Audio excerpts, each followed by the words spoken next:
Technical analysis ಹಂಗಂದ್ರೆ ಏನು? ಒಂದ್ 2-3 ಕ್ಯಾಂಡಲ್ ಸ್ಟಿಕ್ಸ್ ಇಟ್ಕೊಂಡು ಟ್ರೇಡ್ ಮಾಡೋದಾ, ಇಲ್ಲ 4-5 ಇಂಡಿಕೇಟರ್ ಹಾಕೊಂಡು ಟ್ರೇಡ್ ಮಾಡೋದಾ, ಇಲ್ಲ ಚಾರ್ಟ್ ಅಲ್ಲಿ ಒಂದ್ 2-3 ಕಡೆ ಲೈನ್ ಡ್ರಾ ಮಾಡೋದಾ? ಸೊ ನಿಜವಾಗ್ಲೂ ಟೆಕ್ನಿಕಲ್ ಅನಾಲಿಸಿಸ್ ಅಂದ್ರೆ ಏನು, ಅದ್ರ ಬಗ್ಗೆನೇ ಈ ವಿಡಿಯೋ ಡೀಟೇಲ್ ಆಗಿ ನೋಡ್ತಿದೀವಿ. So welcome to technical master class. This is Kishore here, founder and CEO of trade achievers. ಬನ್ನಿ ವಿಡಿಯೋ ಶುರು ಮಾಡೋಣ. 190 to 166 in the blink of an eye. On the Nasdaq, everything and more has been completely wiped out. It was the worst day on Wall Street since the crash.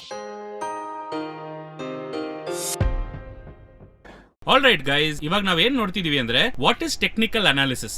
So last ವಿಡಿಯೋಲಿ fundamental analysis ಅಂದ್ರೆ ಏನು ಅಂತ ನೋಡಿದ್ವಿ. ಈ ವಿಡಿಯೋಲಿ detail ಆಗಿ technical analysis ಅಂದ್ರೆ ಏನು, ಅದ್ರಲ್ಲಿ ಏನೇನೆಲ್ಲ ನಡೆಯುತ್ತೆ ಅಂತ ನಾವು ನೋಡ್ತೀವಿ. ಸೊ ಯಾವಾಗ್ಲೂ ನಾನು ಕ್ಲಾಸ್ ತಗೊಳ್ಳುವಾಗ ನೋಡಿದ್ರೆ ಫಸ್ಟ್ ಈ ಟೆಕ್ನಿಕಲ್ ಸಬ್ಜೆಕ್ಟ್ಸ್ ಒಳಗೆ ಹೋಗಕ್ ಮುಂಚೆ ನಾನೊಂದು ಕ್ವಶನ್ ಮಾತ್ರ ಕೇಳ್ತೀನಿ. ನಾವು ಟೆಕ್ನಿಕಲ್ಸ್ ಬಗ್ಗೆ ಮಾತಾಡ್ಬೋದು, ಫಂಡಮೆಂಟಲ್ಸ್ ಬಗ್ಗೆ ಮಾತಾಡ್ಬೋದು, ಅದೇ ತರ ಟೆಕ್ನಿಕಲ್ ಅಲ್ಲಿ ಇಂಡಿಕೇಟರ್ಸ್ ಹೇಳ್ಬೋದು, ಕ್ಯಾಂಡಲ್ ಸ್ಟಿಕ್ಸ್ ಹೇಳ್ಬೋದು, ತುಂಬಾ ವಿಷಯಗಳ ಬಗ್ಗೆ ಮಾತಾಡ್ಬೋದು. ಆದ್ರೆ ಫಸ್ಟ್ ಒಂದು ಬೇಸಿಕ್ ಕ್ವಶನ್ ಏನಂದ್ರೆ ಮಾರ್ಕೆಟ್ ಹೇಗೆ ಮೂವ್ ಆಗುತ್ತೆ. ನಾವು ಟೆಕ್ನಿಕಲ್ ಎಲ್ಲ ನೆಕ್ಸ್ಟ್ ನೋಡೋಣ, ಬಟ್ ಮೊದಲು ಫಸ್ಟ್ ಬೇಸಿಕ್ ಆಗಿ ಅರ್ಥ ಮಾಡ್ಕೊಳ್ಳೋಣ ಮಾರ್ಕೆಟ್ ಹೇಗೆ ಮೂವ್ ಆಗುತ್ತೆ. ಇವಾಗ ಒಂದು 100 ರೂಪಾಯಿಯಿಂದ 110 ರೂಪಾಯಿಗೆ ಹೋಗುತ್ತೆ, 200 ರೂಪಾಯಿಗೆ ಹೋಗುತ್ತೆ ಅಂದ್ರೆ ಇದು ಹೇಗೆ ಮೂವ್ ಆಗುತ್ತೆ ಅನ್ನೋದೇ ಫಸ್ಟ್ ಕ್ವೆಶ್ಚನ್. ಇದು ಎಷ್ಟು ಜನಕ್ಕೆ ಈ ಆನ್ಸರ್ ಗೊತ್ತಿದೆ? ಇದೇ ಫಸ್ಟ್ ಕ್ವೆಶ್ಚನ್. ಇವಾಗ ತುಂಬಾ ಜನ ಏನ್ ಹೇಳ್ತಾರೆ ಅಂತ ನೋಡಿದ್ರೆ how does the market move. ಇವಾಗ ಇದೇ ನಾನು ಈ ತರ ಕ್ವೆಶ್ಚನ್ ಕೇಳುವಾಗ ಹೌ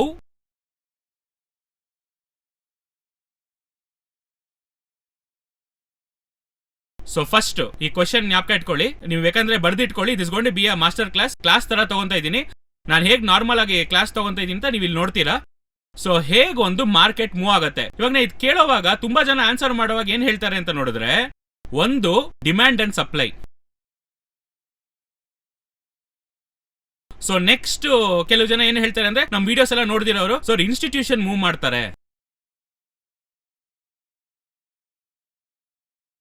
ಇನ್ಸ್ಟಿಟ್ಯೂಷನಲ್ ಟ್ರೇಡರ್ಸ್ ಇವರೇ ಬಂದು ಮಾರ್ಕೆಟ್ ನ ಮೂವ್ ಮಾಡ್ತಿದ್ದಾರೆ ಅಂತ ಒಂದ್ ಗ್ರೂಪ್ ಹೇಳ್ತಾರೆ. ಇನ್ನೊಬ್ರು ಏನ್ ಹೇಳ್ತಾರೆ ಅಂದ್ರೆ ಸರ್ ವಾಲ್ಯೂಮ್ ಇಂದ ಮೂವ್ ಆಗ್ತಾ ಇದೆ, ಇಲ್ಲ ಓಪನ್ ಇಂಟ್ರೆಸ್ಟ್ ಇಂದ ಮೂವ್ ಆಗುತ್ತೆ. ಕೆಲವು ಜನ ಏನ್ ಹೇಳ್ತಾರೆ ಬೈ ಮಾಡೋದ್ರಿಂದ ಜಾಸ್ತಿ ಆಗುತ್ತೆ, ಸೆಲ್ ತಗೊಳ್ಳೋದ್ರಿಂದ ಜಾಸ್ತಿ ಆಗುತ್ತೆ ಅಂತ. ಸೊ ನಿಜವಾಗ್ಲೂ ಮಾರ್ಕೆಟ್ ಹೇಗ್ ಮೂವ್ ಆಗ್ತಾ ಇದೆ ಅನ್ನೋದನ್ನ ಇವಾಗ ನಾವು ನೋಡೋಣ. ಇವಾಗ for example demand and supply ಈ ಕ್ವಶನ್ ಕೇಳುವಾಗ ಈ ಆನ್ಸರ್ ಬಂತು ಅನ್ಕೊಳ್ಳಿ. ಇವಾಗ ಒಂದು ಚಿಕ್ಕ ಕ್ವಶನ್ ಮಾತ್ರ ಮೈಂಡ್ ಅಲ್ಲಿ ಇಟ್ಕೊಳ್ಳಿ. ಇವಾಗ ಡಿಮ್ಯಾಂಡ್ ಅಂಡ್ ಸಪ್ಲೈ ಅಂತ ಹೇಳುವಾಗ ಲೆಟ್ಸ್ ಸೇ ಇವಾಗ ಈ ತರ ತಗೊಳ್ಳೋಣ. ಇಬ್ರಿದ್ದಾರೆ, ಒಬ್ರು ಎ ಇನ್ನೊಬ್ರು ಬಿ. ಇವ್ರು ಬಂದು ಬೈ ಮಾಡಬೇಕು ಅಂತ ಅನ್ಕೊಂತಾರೆ. ಲೆಟ್ಸ್ ಸೇ ಟೋಟಲ್ ಒಂದು 100 ಶೇರ್ಸ್ ಇಟ್ಕೊಳ್ಳೋಣ. 100 ಕಾಂಟ್ರಾಕ್ಟ್ಸೋ 100 ಶೇರ್ಸೋ ಏನ್ ಬೇಕಾದ್ರೆ ಇರ್ಲಿ, 100 ಶೇರ್ ಇವ್ರು ಬೈ ಮಾಡಬೇಕು ಅಂತ ಆಸೆ ಪಡ್ತಾ ಇದ್ದಾರೆ. ಆದ್ರೆ ಇವ್ರಿಗೆ 100 ಶೇರ್ ಬೈ ಮಾಡಕ್ ಆಗತ್ತಾ ಅಂದ್ರೆ ಡೈರೆಕ್ಟ್ ಆಗಿ ಬೈ ಮಾಡಕ್ ಆಗತ್ತಾ ಅಂದ್ರೆ ಆಗಲ್ಲ. ಯಾಕೆಂದ್ರೆ ಸೆಕೆಂಡರಿ ಮಾರ್ಕೆಟ್ ಬಗ್ಗೆ ಹೇಳುವಾಗ ಈ 100 ಶೇರ್ ಇವ್ರು ಬೈ ಮಾಡ್ಬೇಕಂದ್ರೆ ಯಾರಾದ್ರೂ ಏನ್ ಮಾಡ್ಬೇಕು, ಸೆಲ್ ಮಾಡ್ಬೇಕು. ಕರೆಕ್ಟಾ? ಸೊ ಫಸ್ಟ್ ಯಾರಾದ್ರೂ ಒಬ್ಬ ಸೆಲ್ಲರ್ ಇದ್ರೆ ಮಾತ್ರ ನೀವೇನ್ ಮಾಡಕ್ಕಾಗತ್ತೆ, ಬೈಯರ್ಸ್ ಬೈ ಮಾಡಕ್ಕೆ ಆಗತ್ತೆ. ಸೊ ಇಲ್ಲಿ ಲೆಟ್ಸ್ ಸೇ 100 ಶೇರ್ ಇವ್ರು ಬಂದು 50 ಶೇರ್ಸ್ ಅಂತ ಇಟ್ಕೊಳ್ಳೋಣ. He is ready to sell 50 shares. ಇವಾಗ 50 ಶೇರ್ ಇವ್ರು ಮಾರಕ್ ರೆಡಿ ಆಗಿದ್ದಾರೆ, ಆದ್ರೆ ಇವ್ರು 100 ಶೇರ್ ಕೊಂಡ್ಕೊಳಕ್ ರೆಡಿ ಆಗಿದ್ದಾರೆ. ಇವ್ರಿಗೆ 100 ಬೇಕು ಅಂತ ಇದ್ದಾರೆ, ಆದ್ರೆ ಇಲ್ಲಿ 50 ಮಾತ್ರ ಇದೆ. ಇವಾಗ ಇಲ್ಲಿ ಟ್ರೇಡ್ ಎಷ್ಟಕ್ಕೆ ಎಕ್ಸಿಕ್ಯೂಟ್ ಆಗುತ್ತೆ ಅಂದ್ರೆ 50 ಶೇರ್ಗೆ ನಾವು ಟ್ರೇಡ್ ಎಕ್ಸಿಕ್ಯೂಟ್ ಆಗೋದು. ಯಾಕೆಂದ್ರೆ ಶೇರ್ಸ್ ಎಷ್ಟಿದೆ, 50 ಶೇರ್ ಮಾತ್ರ ಇರೋದು. ಅವಾಗ ನಾವು 100 ಹಾಕಿಟ್ಟಿದ್ದೇನಲ್ಲ, ಸಿಗಲ್ಲ ಅಂದ್ರೆ ಖಂಡಿತ ಸಿಗಲ್ಲ. ಬ್ಯಾಲೆನ್ಸ್ 50 ಶೇರ್ಸ್ ಏನಾಗುತ್ತೆ, it will B in pending order. So ಇವಾಗ ರೀಸೆಂಟ್ ಆಗಿ ಕೂಡ ಇದೊಂದು ಕ್ವಶನ್ ಕೇಳಿದ್ರಿ, ಸರ್ ಈ ತರ ಒಂದು ಸ್ಟಾಕ್ ಇದೆ, ನಾನು ಬೈ ಮಾಡಿಟ್ಟಿದ್ದೀನಿ, ಇದನ್ನ ಮಾರಬೇಕು ಅನ್ಕೊಂತ ಇದ್ದೆ, ಆದ್ರೆ ಬೈಯರೇ ಇಲ್ಲ ಅಂದ್ರೆ ಅವಾಗ ಏನಾಗುತ್ತೆ ಅಂದ್ರೆ ಏನಾಗಲ್ಲ, ಪೆಂಡಿಂಗ್ ಆರ್ಡರ್ ಹಾಗೆ ಇರುತ್ತೆ, ಟ್ರೇಡ್ ಎಕ್ಸಿಕ್ಯೂಟ್ ಆಗಲ್ಲ. ಸೊ ಅವಾಗ ಒಂದು ಬೈಯರು ಸೆಲ್ಲರು ಈಕ್ವಲ್ ಆಗಿ ಮ್ಯಾಚ್ ಆಗುವಾಗ ಮಾತ್ರ ಏನಾಗುತ್ತೆ, ಟ್ರಾನ್ಸಾಕ್ಷನ್ ನಡೆಯುತ್ತೆ, ಬೈಯಿಂಗ್ ಅಂಡ್ ಸೆಲ್ಲಿಂಗ್ ನಡೆಯುತ್ತೆ. All right. ಅವಾಗ ಇಲ್ಲಿ 50 ಬಂದು ಟ್ರೇಡ್ ಆಗ್ಬಿಡತ್ತೆ, ಬ್ಯಾಲೆನ್ಸ್ 50 ಬಂದು ಎಲ್ಲಿ ಹೋಗುತ್ತೆ ನಿಮಗೆ, ಪೆಂಡಿಂಗ್ ಆರ್ಡರ್ ಅಲ್ಲಿ ಹೋಗಿ ನಿಂತ್ಕೊಳ್ಳುತ್ತೆ. ಅವಾಗ 100 ಇವ್ರು ತಗೊಬೇಕು ಅನ್ಕೊಂಡ್ರೆ ಇಲ್ಲಿ ಇನ್ನೊಂದ್ ಸೈಡ್ ಏನ್ ಮಾಡ್ಬೇಕು, ಯಾರಾದ್ರೂ ಒಬ್ರು ಇನ್ನೊಂದು 50 ಶೇರ್ಸ್ ನ ಮಾರಿದ್ರೇನೆ ಅವಾಗ ಈ ಟ್ರಾನ್ಸಾಕ್ಷನ್ ಏನಾಗುತ್ತೆ, ಈಕ್ವಲ್ ಆಗುತ್ತೆ. ಸರಿನಾ? ಇವಾಗ ಇದ್ರಲ್ಲಿ ಏನ್ ವಿಷಯ ಅಂದ್ರೆ ಇಲ್ಲಿ ಇವ್ರು 100 ಮಾರ್ತಿದ್ದಾರೆ, ಈ ಕಡೆ 100 ತಗೊಂತಾ ಇದ್ದಾರೆ. ಒಬ್ರು 100 ಮಾರಿದ್ದಾರೆ 100 ಶೇರ್ಸ್ ಬಂದು ಸೆಲ್ಲು, ಈ ಸೈಡು 100 ಶೇರ್ಸ್ ಬೈ. ಇವಾಗ 100 ಆಗಿದೆ. ಇದರಲ್ಲಿ ಎಲ್ಲಿ ಡಿಮ್ಯಾಂಡ್ ಅಂಡ್ ಸಪ್ಲೈ ಬರುತ್ತೆ? ಇವಾಗ ನೀವು ಡಿಮ್ಯಾಂಡ್ ಅಂಡ್ ಸಪ್ಲೈ ಅಂತ ಹೇಳ್ತೀರಲ್ಲ, ಡಿಮ್ಯಾಂಡ್ ಅಂಡ್ ಸಪ್ಲೈ ಇಂದಾನೆ ಮೇಲೆ ಏರ್ತಾ ಇದೆ ಅಂದ್ರೆ ಸೆಲ್ ಮಾಡಿದ್ದು 100, ಬೈ ಮಾಡಿದ್ದು 100, ಎರಡೂ ಈಕ್ವಲ್. ಕರೆಕ್ಟಾ? ಇವಾಗ ಎರಡು ಏನಾಯ್ತು, ಈಕ್ವಲ್ ಟ್ರಾನ್ಸಾಕ್ಷನ್ ನಡೆದಿದೆ. ಈಕ್ವಲ್ ಮೇಲಿಲ್ಲ. ಇವಾಗ 150 ಶೇರ್ ಸೆಲ್ ಮಾಡ್ತಿದ್ದಾರೆ, ಅಲ್ಲಿ ಆದ್ರೆ 100 ಶೇರ್ ಬೈ ಮಾಡೋರು ಮಾತ್ರ ಇದ್ದಾರೆ ಅಂದ್ರೆ ಈ 50 ಶೇರ್ ಏನಾಗುತ್ತೆ, ಸೆಲ್ ಆಗಿರಲ್ಲ, ಪೆಂಡಿಂಗ್ ಆರ್ಡರ್ ಮಾತ್ರ ಇರುತ್ತೆ. ಪೆಂಡಿಂಗ್ ಆರ್ಡರ್ ಹೋಗಿ ನಿಲ್ಲತ್ತೆ. ಅವಾಗ ಕಂಪ್ಲೀಟ್ ಟ್ರಾನ್ಸಾಕ್ಷನ್ಸ್ ಈಕ್ವಲ್ ಆಗಿ ಟ್ರಾನ್ಸಾಕ್ಷನ್ ನಡೆದಿದೆ. ಅವಾಗ ಯಾಕೆ ಮಾರ್ಕೆಟ್ ಏರ್ತಾ ಇದೆ, ಯಾಕೆ ಮಾರ್ಕೆಟ್ ಇಳಿತಾ ಇದೆ? ಇವಾಗ ಕ್ವಶನ್ ಅರ್ಥ ಆಯ್ತಾ? How does the market move? ನಾವು ತುಂಬಾ ಸಲ ಏನ್ ಮಾಡ್ತೀವಿ ಅಂತ ನೋಡಿದ್ರೆ, ಮಾರ್ಕೆಟ್ ಬಗ್ಗೆ ಹೇಳ್ಬೇಕಂದ್ರೆ ಮಾರ್ಕೆಟ್ ಏರ್ತಾ ಇದೆ, ಹಾಗೆ ಮೇಲ್ ಹೋಗ್ತಾ ಇದೆ, ವಾಲ್ಯೂಮ್, ಡಿಮ್ಯಾಂಡ್, ಸಪ್ಲೈ, ಒಂದು ಮೇಲ್ನೋಟಕ್ಕೆ ಮಾತ್ರ ನೋಡ್ತೀವಿ. ಇನ್ ಡೆಪ್ತ್ ಆಗಿ ಅದ್ರಲ್ಲಿರೋ ಏನ್ ಇದೆಯೋ ಅರ್ಥ ಮಾಡ್ಕೊಳ್ಳಲ್ಲ ನಾವು. ಜಸ್ಟ್ ಒಂದ್ 4 ಜನ ಹೇಳ್ತಾ ಇದ್ದಾರೆ ಡಿಮ್ಯಾಂಡ್ ಅಂಡ್ ಸಪ್ಲೈ ಇಂದಾನೆ ಮಾರ್ಕೆಟ್ ಏರ್ತಾ ಇದೆ ಅಂತ, ಜಸ್ಟ್ ನೀವು ಹಂಗೆ ಬಿಟ್ಬಿಡಕ್ಕಾಗಲ್ಲ. ಅದ್ರ ಹಿಂದೆ ಏನಿದೆ ಅಂತ ನೀವು ಅರ್ಥ ಮಾಡ್ಕೊಂಡ್ರೇನೆ ನೆಕ್ಸ್ಟ್ ನಾವು ಟೆಕ್ನಿಕಲ್ ಹೋಗಿ ಅಪ್ರೋಚ್ ಮಾಡುವಾಗ ಈಸಿ ಆಗತ್ತೆ. ಬೇಸೇ ಅರ್ಥ ಆಗಿಲ್ಲ ಅಂದ್ರೆ ಇಟ್ಕೊಳ್ಳಿ, ಅವಾಗ ಏನ್ ಯೂಸ್ ಅದು? ಸೊ ಇವಾಗ ಕ್ವಶನ್ಗೆಲ್ಲ ಕ್ಲಿಯರ್ ಆಗಿ ಅರ್ಥ ಆಗಿರುತ್ತೆ. How does the market move? ಹೇಗೆ ಮಾರ್ಕೆಟ್ ಮೂವ್ ಆಗುತ್ತೆ ಅಂದ್ರೆ, ಇವಾಗ ಡಿಮ್ಯಾಂಡ್ ಅಂಡ್ ಸಪ್ಲೈ ನೋಡಿದ್ರೆ ಎರಡು ಈಕ್ವಲ್ ಆಗಿರುವಾಗ ಯಾಕೆ ಏರ್ಬೇಕು, ಯಾಕೆ ಇಳಿಬೇಕು? 100 ಶೇರ್ ನ ಮಾರ್ತಾ ಇದ್ದಾರೆ, 100 ಶೇರ್ ನ ತಗೊಂತಾ ಇದ್ದಾರೆ, ಎರಡು ಈಕ್ವಲ್ ತಾನೆ. ಎಲ್ಲಿ ಡಿಮ್ಯಾಂಡ್ ಇದೆ, ಇಲ್ಲಿ ಸಪ್ಲೈ ಇದೆ. ಅರ್ಥ ಆಯ್ತಾ? ಸೊ ಇವಾಗ ಇದಕ್ಕೆ ಏನ್ ಆನ್ಸರ್ ಅಂತ ನೋಡಿದ್ರೆ, so why does the market move ಅಂತ ನೋಡಿದ್ರೆ the answer is all right. So market ಬಂದು ಬೈ ಮಾಡೋದ್ರಿಂದಾನೋ ಸೆಲ್ ಮಾಡೋದ್ರಿಂದಾನೋ ಮೂವ್ ಆಗೋದಿಲ್ಲ. ಬೈ ಮಾಡ್ತಾನೆ ಇದ್ರೇನೆ ಮೂವ್ ಆಗತ್ತೆ, ಇಲ್ಲ ಸೆಲ್, ಕೀಪ್ ಆನ್ ಸೆಲ್ಲಿಂಗ್. ಇದರಲ್ಲಿ ಮುಖ್ಯವಾದ ವರ್ಡ್ ಕೀಪ್ ಆನ್. ಅದನ್ನ ಜ್ಞಾಪಕ ಇಟ್ಕೊಳ್ಳಿ. ಬರೀ ಬೈ ಅಂಡ್ ಸೆಲ್ ಇಂದ ಮಾತ್ರ ನಡೆಯೋದಿಲ್ಲ, ಮೇಲೆ ಕೆಳಗೆ keep on buying and keep on selling. ಇದು ನಿಮ್ಗಿನ್ನೂ ಅರ್ಥ ಆಗೋ ತರ ಸಿಂಪ್ಲಿಫೈಡ್ ಆಗಿ ನಾನು ಹೇಳ್ಕೊಡ್ತೀನಿ. ಆಲ್ ರೈಟ್, ಇನ್ನು ಸಿಂಪಲ್ ಆಗಿ ಅರ್ಥ ಆಗೋ ತರ ಹೇಳ್ಕೊಡ್ತೀನಿ. ಇವಾಗ ಏನು ಅಂತ ನೋಡಿದ್ರೆ, ಲೆಟ್ಸ್ ಸೇ ಒಂದು ಶೇರ್ ಬಂದು 100 ರೂಪೀಸ್ ಅಲ್ಲಿ ಟ್ರೇಡ್ ಆಗ್ತಿದೆ. ಇವಾಗ 100 ರೂಪಾಯಿ ಈ ಶೇರ್ ಟ್ರೇಡ್ ಆಗ್ತಾ ಇದೆ. ಇವಾಗ 200 ಟಾರ್ಗೆಟ್ ಕೊಟ್ಟಿದ್ದಾರೆ ಅಂದ್ರೆ, ಇವಾಗ ಈ 100ರಿಂದ 200 ಮಾರ್ಕೆಟ್ ಹೇಗೆ ಮೂವ್ ಆಗುತ್ತೆ ಅಂತ ನೋಡಿದ್ರೆ, ಬರೀ ಬೈ ಸೆಲ್ ಮಾಡಿದ್ರೆ ಮೂವ್ ಆಗಲ್ಲ. ನಾನು ಆಲ್ರೆಡಿ ಹೇಳಿದ್ದೆ ಗೊತ್ತಾ, we have to keep on buying. ತಗೊಂತಾನೆ ಇದ್ರೆ ಮಾತ್ರ ಏನಾಗುತ್ತೆ, ನಿಮ್ಗೆ ಮಾರ್ಕೆಟ್ ಜಾಸ್ತಿ ಆಗೋದು ಕಮ್ಮಿ ಆಗೋದು ನೋಡತ್ತೆ. ಇವಾಗ ಇದು ಹೇಗೆ ಅಂದ್ರೆ, ಇವಾಗ 100ರಿಂದ 200ಗೆ ಇಲ್ಲಿ ಒಂದು ಲೈನ್ ಹಾಕೊಳ್ಳಿ. ಇವಾಗ ಇಲ್ಲಿಂದ ಏನಾಗತ್ತೆ ಅಂತ ನೋಡಿದ್ರೆ, ಈ 100ರಿಂದ 200 ಒಳಗೆ there is a lot of orders. 101, 102.30, 105, 115 ಈ ತರ ಫುಲ್ ಆಗಿ. ಸೊ 195, 198 ಇದ್ರೊಳಗೆ ಎಲ್ಲಾದ್ರಲ್ಲೂ ಆರ್ಡರ್ಸ್ ಇರುತ್ತೆ. ಈ ಆರ್ಡರ್ಸ್ ನ ಒಂದೊಂದನ್ನು ನೀವು ಪಂಚ್ ಮಾಡಿದ್ರೆ ಮಾತ್ರ ಮಾರ್ಕೆಟ್ ಎಲ್ಲೋಗಿ ಸೇರತ್ತೆ, 200ಗೆ ಹೋಗತ್ತೆ. ಇವಾಗ ಹೇಗಂದ್ರೆ, ಶೇರ್ಸ್ ಬಂದು ಇವಾಗ ಇಲ್ಲ ಅನ್ಕೊಳ್ಳಿ. ಇವಾಗ ನಾನು ಯಾಕೆ ಹೇಳ್ತಾ ಇದ್ದೀನಿ ಅಂದ್ರೆ, ಇವಾಗ ಈ ಜಾಗದಲ್ಲಿ ಎಲ್ಲಾ ಆರ್ಡರ್ ಟ್ರಿಗರ್ ಆದ್ರೆ ಮಾತ್ರ ಎಲ್ಲೋಗಿ ಸೇರಕ್ಕಾಗತ್ತೆ, 200ಗೆ ಹೋಗಿ ಸೇರಕ್ಕಾಗತ್ತೆ. ಇಲ್ಲ ಅಂತ ಅನ್ನೋವಾಗ ಇವಾಗ ನೀವು ಈಸಿಯಾಗಿ ಮ್ಯಾನಿಪುಲೇಟ್ ಮಾಡ್ಬೋದು. ಇವಾಗ ವಾಲ್ಯೂಮೇ ಇಲ್ದೇ ಇರೋ ಸ್ಟಾಕ್ಸ್ ಎಲ್ಲ ತಗೊಳ್ಳಿ, ವಾಲ್ಯೂಮೇ ಇರಲ್ಲ, ಬೈ ಸೆಲ್ಲಿಂಗ್ ಯಾರು ಇರೋದಿಲ್ಲ.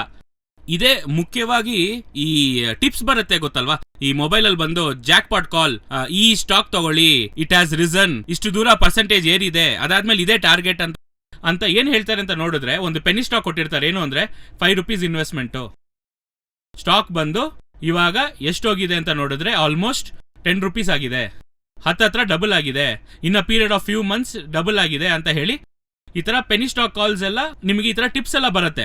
ಇವಾಗ ನೀವು ಇದನ್ನ ನಂಬ್ಕೊಂಡು ಒಳಗೋಗಿ ನೋಡಿದ್ರೆ ಈ ಸ್ಟಾಕ್ಸ್ಗೆ ವಾಲ್ಯೂಮೇ ಇರಲ್ಲ.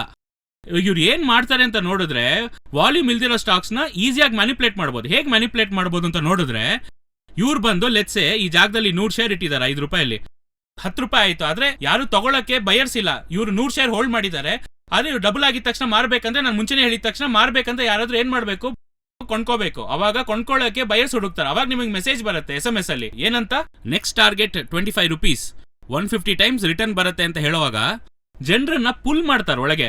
ಇವಾಗ ಯಾಕೆ ಅಂದ್ರೆ, ಇವಾಗ ಇದ್ರಲ್ಲಿ ಇನ್ನೊಂದು, ಇವಾಗ ಇದ್ರಲ್ಲಿ 5ರಿಂದ 10 ಬಂದಿದ್ದಕ್ಕೆ ರೀಸನ್ ಹೇಳ್ತೀನಿ ನೋಡಿ. 5ರಿಂದ 10 ಅಲ್ವಾ, ಏನೊಂದು 10%, 20% ಅಂತ ಬೇಕಂದ್ರೆ ಇಟ್ಕೊಳ್ಳೋಣ. ಇವ್ರೇನ್ ಮಾಡ್ತಾನೆ, ಒಂದು 100 ಶೇರ್ ಇಟ್ಟಿದಾರ, ಇವ್ರು ಇನ್ನೊಬ್ಬರ ಹತ್ರ ಹೇಳ್ತಾರೆ ಏನಂದ್ರೆ, ಇವ್ರು ಬಂದು ಎ, ಇವ್ರು ಬಂದು ಬಿ. ಇವ್ರು ಎ ಬಂದು ಏನ್ ಮಾಡ್ತಾರೆ, 5 ರೂಪೀಸ್ ಅಲ್ಲಿ ತಗೊಂಡಿದ್ದನ್ನ ಇವಾಗ 6 ರೂಪೀಸ್ ಅಲ್ಲಿ ಸೆಲ್ಲಿಂಗ್ಗೆ ಪೆಂಡಿಂಗ್ ಆರ್ಡರ್ ಹಾಕಿಟ್ಟಿರ್ತಾರೆ. ಬಿ ಹತ್ರ ಏನ್ ಹೇಳ್ತಾರೆ, CMP ತಗೊಂಡೆ ಮಾರ್ಕೆಟ್ ಆರ್ಡರ್ ಹಾಕ್ಬಿಟ್ಟು, ಮಾರ್ಕೆಟ್ ನಾರ್ಮಲ್ ಅಲ್ಲಿ ಮಾರ್ಕೆಟ್ ಆರ್ಡರ್ ಹಾಕಿ ಇಮಿಡಿಯೇಟ್ ಆಗಿ ಬೈ ಮಾಡಕ್ ಹೇಳ್ತಾರೆ.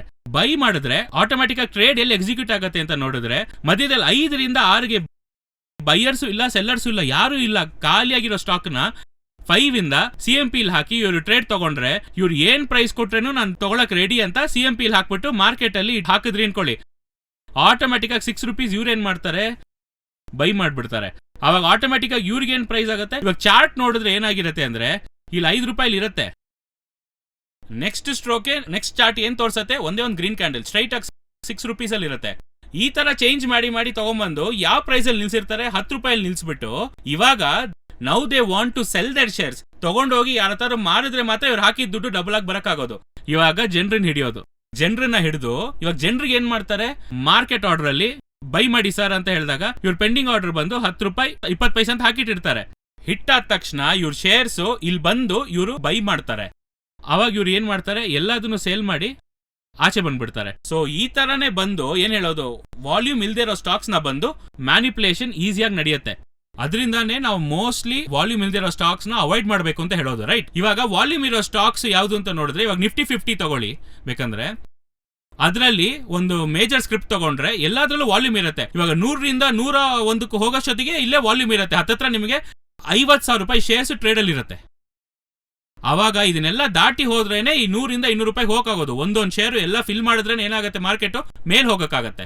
ಸೊ ಅದರಿಂದಾನೇ we try to avoid volume ಇಲ್ದೇ ಇರೋ ಶೇರ್ಸ್ ನ ಅವಾಯ್ಡ್ ಮಾಡೋದು, ರೈಟ್? ಇವಾಗ coming back to the point, ಇವಾಗ ನೋಡಿದ್ರೆ ವಾಲ್ಯೂಮ್ ಇಲ್ದೇ ಇರೋ ಸ್ಟಾಕ್ಸ್ ಬಂದು ಒಂದು 100 to 200 ಹೋಗ್ಬೇಕಂದ್ರೆ ಅವಾಗ ಏನಾಗ್ಬೇಕು ನಿಮ್ಗೆ, ಅವಾಗ ಮಧ್ಯದಲ್ಲಿರೋ ಎಲ್ಲಾ ಟ್ರೇಡ್ಸ್ ಏನಾಗ್ಬೇಕು, ಎಕ್ಸಿಕ್ಯೂಟ್ ಆದ್ರೆ ಮಾತ್ರನೇ 100 ರೂಪೀಸ್ ಇಂದ 200 ಹೋಗ್ಬೇಕಂದ್ರೆ ಮಧ್ಯದಲ್ಲಿರೋ ಎಲ್ಲಾ ಪ್ರೈಸಸ್ ಅಲ್ಲಿರೋ ಯಾರ್ಯಾರು ಮಾರ್ತಾ ಇದ್ದಾರೋ ಎಲ್ಲಾದನ್ನು ತಗೊಂಡ್ರೆ ಮಾತ್ರ ಇಲ್ಲಿಗೆ ಹೋಗಿ ಸೇರಕ್ಕಾಗೋದು. ಅವಾಗ ಈ ಜಾಗದಲ್ಲಿ 100 ರೂಪಾಯಿಂದ 200 ರೂಪಾಯಿ ಹೋಗ್ಬೇಕಂದ್ರೆ ಲೆಟ್ಸೆ ಒಂದು n ನಂಬರ್ ಆಫ್ ಶೇರ್ಸ್ ಇದೆ, ಸುಮ್ಮನೆ ಒಂದು ಹೆಸರಿಗೆ ಒಂದು 10 ಲಕ್ಷ ಶೇರ್ಸ್ ಇದೆ ಅಂತ ಇಟ್ಕೊಳ್ಳೋಣ. ಒಂದು 10 ಲಕ್ಷ ಶೇರ್ಸ್ನು ಇವಾಗ ನೀವು ಲೆಟ್ಸೆ ವಾಲ್ಯೂಮ್ ಬಂದು ಒಂದು 100 ರೂಪಾಯಿ ಕೂಡ ಬೇಡ, 110 ರೂಪಾಯಿ ಅಂತ ಇಟ್ಕೊಳ್ಳೋಣ. 110 ಒಂದು ರೀಸನಬಲ್ ಆಗಿ ಇಟ್ಕೊಳ್ಳೋಣ, 110 ರೂಪಾಯಿ. ಇವಾಗ ನೀವು ಡಿಸೈಡ್ ಮಾಡಿದ್ರಿ ನಾನು 100 ರೂಪಾಯಿಂದ 110 ರೂಪಾಯಿಗೆ 10% ಈ ಸ್ಟಾಕ್ ನ ಏರಿಸಬೇಕು ಅಂದ್ರೆ ಇದ್ರ ಮಧ್ಯದಲ್ಲಿ ಇದೆ ಗೊತ್ತಾ, ಈ ವಾಲ್ಯೂಮ್ ಫುಲ್ ಆಗಿ ನಿಮ್ಮಿಂದ ಬೈ ಮಾಡಕ್ ಆಗತ್ತೆ ಅಂದ್ರೆ ಬೈ ಮಾಡ್ತಾನೆ ಇದ್ರೆ 110 ರೂಪಾಯಿಗೆ ಮಾರ್ಕೆಟ್ ಏನಾಗುತ್ತೆ, ಏರಕ್ಕಾಗತ್ತೆ. ಹೇಗಂದ್ರೆ you have to keep on buying. ಅದೇ ನಾನು ಹೇಳಿದೆ ನಿಮ್ಗೆ. ಇವಾಗ ನೀವೇನ್ ಮಾಡ್ತೀರಾ, ಬಂದು ಒಂದು 10 ಶೇರ್ ತಗೊಂಡು ಈ ಜಾಗದಲ್ಲಿ ನಾನು ಬೈ ಮಾಡಿದೆ, ಈ ಬೈ ಮಾಡಿದಕ್ಕೆ ಇದು ಏರತ್ತಾ ಅಂದ್ರೆ ಇಲ್ಲ, ಯಾಕಂದ್ರೆ ಇಲ್ಲಿ selling of shares 1 lakh shares ಇರುತ್ತೆ.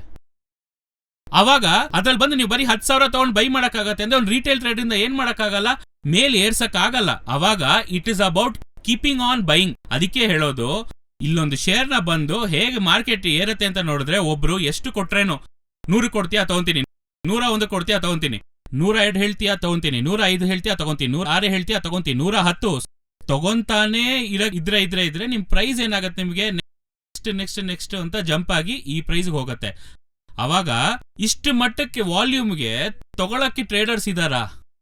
ನೆಕ್ಸ್ಟ್ ಪಾಯಿಂಟ್, ಇವಾಗ ಏನಂದ್ರೆ ಹೇಗೆ ಮಾರ್ಕೆಟ್ ಏರತ್ತೆ ಅಂತ ಅರ್ಥ ಆಯ್ತಲ್ವಾ ನಿಮ್ಗೆ ಕಾನ್ಸೆಪ್ಟ್. ಮಾರ್ಕೆಟ್ ಏರೋದಕ್ಕೆ ರೀಸನ್ ಬಂದು ಜಸ್ಟ್ ಒಂದು 10 ಶೇರ್ 20 ಶೇರ್ 100 ಶೇರ್ ತಗೊಳ್ಳೋದ್ರಿಂದ ಏರೋದಿಲ್ಲ. You have to keep on buying. ಎಷ್ಟು ಶೇರ್ಸ್ ಮಾರ್ತಾರೋ ಅದನ್ನೆಲ್ಲ ನೀವು ಬೈ ಮಾಡ್ತಾನೆ ಹೋದ್ರೆ ಏನಾಗತ್ತೆ, ಆಟೋಮೆಟಿಕ್ ಆಗಿ ಏರುತ್ತೆ. ಅದೇ ತರ ಇವಾಗ ಇಷ್ಟು ದೂರ ಏರ್ಸೋದಕ್ಕೆ ಒಂದು ರಿಟೇಲ್ ಟ್ರೇಡರ್ ಇಂದ ಮಾತ್ರ ಆಗತ್ತೆ ಅಂದ್ರೆ ಖಂಡಿತ ಇಲ್ಲ. ಇವಾಗ ನಾವು ನೆಕ್ಸ್ಟ್ ಏನ್ ಕಲ್ತ್ಕೊಂತೀವಿ ಅಂದ್ರೆ, ಈ ಮಾರ್ಕೆಟ್ ಅಲ್ಲಿ ಯಾರ್ಯಾರೆಲ್ಲ ಇದ್ದಾರೆ. So now we have come to the second point. First ಏನ್ ನೋಡಿದ್ವಿ ನಾವು, how does the market move. So first ನಾವೇನ್ ಕಲ್ತ್ಕೊಂಡ್ವಿ ಅಂತ ನೋಡಿದ್ರೆ, ಮಾರ್ಕೆಟ್ ಹೇಗೆ ಮೂವ್ ಆಗುತ್ತೆ ಅಂತ ಇವಾಗ ನಿಮ್ಗೆ ಅರ್ಥ ಆಗಿರುತ್ತೆ. ಮಾರ್ಕೆಟ್ ಹ್ಯಾಸ್ ಟು ಮೂವ್, ಬರೀ ಬೈ ಮಾಡೋದು ಸೆಲ್ ಮಾಡೋದ್ರಿಂದಲ್ಲ, you have to keep on buying, keep on selling ಮಾಡಿದ್ರೆ ಮಾರ್ಕೆಟ್ ಮೂವ್ ಆಗುತ್ತೆ ಅಂತ ಕಲ್ತ್ಕೊಂಡ್ವಿ. ಇವಾಗ ನೆಕ್ಸ್ಟ್ ಎರಡನೇ ವಿಷಯ ಏನ್ ನೋಡ್ತೀವಿ ಅಂತ ನೋಡಿದ್ರೆ, ಇದ್ರಲ್ಲಿ ಟ್ರೇಡ್ ನಡೆದ್ರು ಬೈ ಅಂಡ್ ಸೆಲ್ ಮಾಡ್ತಾ ಇದಾರೆ, ಬೈ ಸೆಲ್ ಮಾಡ್ತಾ ಇದ್ದಾರೆ. ಯಾರ್ಯಾರೆಲ್ಲ ಬೈ ಸೆಲ್ ಮಾಡ್ತಾ ಇದ್ದಾರೆ, ಈ ಮಾರ್ಕೆಟ್ ಅಲ್ಲಿ ಯಾರ್ಯಾರೆಲ್ಲ ಇದಾರೆ ಅನ್ನೋದೇ ನೆಕ್ಸ್ಟ್ ಟೆಕ್ನಿಕಲ್ ನಾವು ನೋಡ್ತಾ ಇರೋದು. ಫಸ್ಟ್ ನಾವು ಇವಾಗ ಹೇಗೆ ಮಾರ್ಕೆಟ್ ಮೂವ್ ಆಯ್ತು ಅಂತ ನೋಡಿದ್ವಿ, ಇವಾಗ ನೆಕ್ಸ್ಟ್ ಮಾರ್ಕೆಟ್ ನ ಮೂವ್ ಮಾಡೋರೆಲ್ಲ ಯಾರು ಅಂತಾನೆ ನೋಡ್ತಾ ಇದೀವಿ. ಸೊ ಫಸ್ಟ್ ಯಾರು ಅಂತ ನೋಡಿದ್ರೆ, we have institutional traders.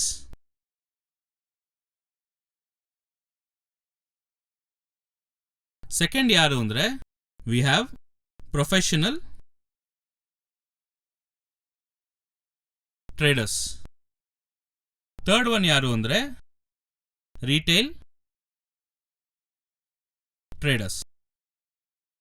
All right. So ಇವಾಗ 3 ಜನ ಇದ್ದಾರೆ ಮಾರ್ಕೆಟ್ ಪಾರ್ಟಿಸಿಪೆಂಟ್ಸ್ ಅಂತ ನೋಡಿದ್ರೆ, 3 ಜನ ಮಾತ್ರ ಇದಾರದು. ಒಂದು institutional traders, next professional traders, third ಬಂದು ರಿಟೇಲ್ ಟ್ರೇಡರ್ಸ್. ಇವಾಗ ಈ ಇನ್ಸ್ಟಿಟ್ಯೂಷನಲ್ ಟ್ರೇಡರ್ಸ್ ಅನ್ನೋದು ಯಾರು ಅಂತ ನೋಡಿದ್ರೆ, ನಾವು ಇವಾಗ ಡೈಲಿ ಡೇಟಾಸ್ ಎಲ್ಲ ನೋಡ್ತೀವಲ್ಲ, FIIs, DIIs, HNIs, investment banks ಆಗಿರ್ಬೋದು, ಗೋಲ್ಡ್ಮ್ಯಾನ್ ಸ್ಯಾಕ್ಸ್, ಮಾರ್ಗನ್ ಸ್ಟ್ಯಾನ್ಲಿ, JP ಮಾರ್ಗನ್, ಇವರೆಲ್ಲ ಇನ್ವೆಸ್ಟ್ ಮಾಡ್ತಾರೆ, ತೆಗಿತಾರೆ, ಮಾಡ್ತಾರೆ. ಹೆಡ್ಜ್ ಫಂಡ್ಸ್ ಇವರೆಲ್ಲ ಯಾವ್ದ್ರಲ್ಲಿ ಬರ್ತಾರೆ ಅಂತ ನೋಡಿದ್ರೆ, they all come under the category of institutional traders. ಇಲ್ಲ foreign portfolio investors, FPIs, FIIs, foreign institutional investors. ಸೊ ಇವರೆಲ್ಲ ಯಾವ್ದ್ರಲ್ಲಿ ಬರ್ತಾರೆ, they come under institutional traders.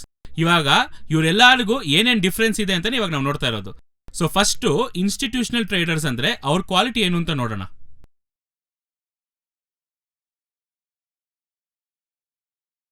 So ಇವಾಗ ಇನ್ಸ್ಟಿಟ್ಯೂಷನಲ್ ಟ್ರೇಡರ್ಸ್ ಅವ್ರ ಹತ್ರ ಏನ್ ಇದೆ ಅಂತ ನೋಡಿದ್ರೆ, ನಂಬರ್ 1 ನಾಲೆಡ್ಜ್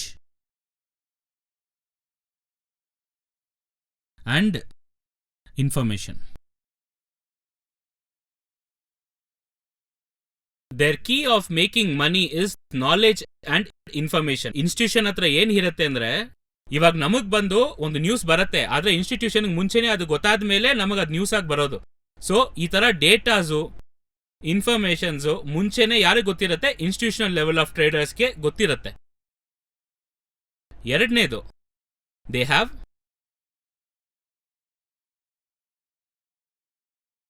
ಸರ್ಪ್ಲಸ್ ಕ್ಯಾಶ್. ನೋಡ್ತೀವಲ್ಲ, ಈ FIA ಇವತ್ತು they bot for 2000 crores, 3000 crores. So ಆ ಕ್ಯಾಟಗರಿಲಿ ಇರೋರೆ ಇನ್ಸ್ಟಿಟ್ಯೂಷನಲ್ ಟ್ರೇಡರ್ಸ್. ಅವರಿಂದ ಇವತ್ತು ನೋಡಿದ್ರೆ ಡೈಲಿ ತೋರಿಸ್ತಾರೆ, ಇವಾಗ ಮಾರ್ಕೆಟ್ ಬೈ ಟ್ರೆಂಡ್ ಅಲ್ಲಿ ಇದೆ ಅಂತ ಇಟ್ಕೊಳ್ಳಿ, ನೀವು ನೋಡಬಹುದು. FIA ಡೇಟಾ ತಗೊಂಡು ನೋಡಿದ್ರೆ ನಿಮ್ಗೆ ಗೊತ್ತಾಗುತ್ತೆ. ಏನ್ ತೋರ್ಸತ್ತೆ, ಇವತ್ ಬಂದು 1000 crores ಬಾಟ್, ನೆಕ್ಸ್ಟ್ ಡೇ ಬಂದು 2000 crores ಬಾಟ್, ಅದ್ರ next day 1500 crores bought. So ಈ ತರ ನ್ಯೂಸ್ ಬರ್ತಾನೆ ಇರತ್ತೆ. ಅವಾಗ ಏನಂದ್ರೆ, they have so much of cash to keep on buying the market. ಅವಾಗ ಅವ್ರ ಹತ್ರ ಏನಿದೆ, ಸರ್ಪ್ಲಸ್ ಕ್ಯಾಶ್ ಇದೆ ಇನ್ಸ್ಟಿಟ್ಯೂಷನಲ್ ಲೆವೆಲ್ ಆಫ್ ಟ್ರೇಡರ್ಸ್ ಹತ್ರ ಇರೋದು. ನೆಕ್ಸ್ಟ್ ಪ್ರೊಫೆಷನಲ್ ಟ್ರೇಡರ್ಸ್ ಬಗ್ಗೆ ನೋಡಿದ್ರೆ,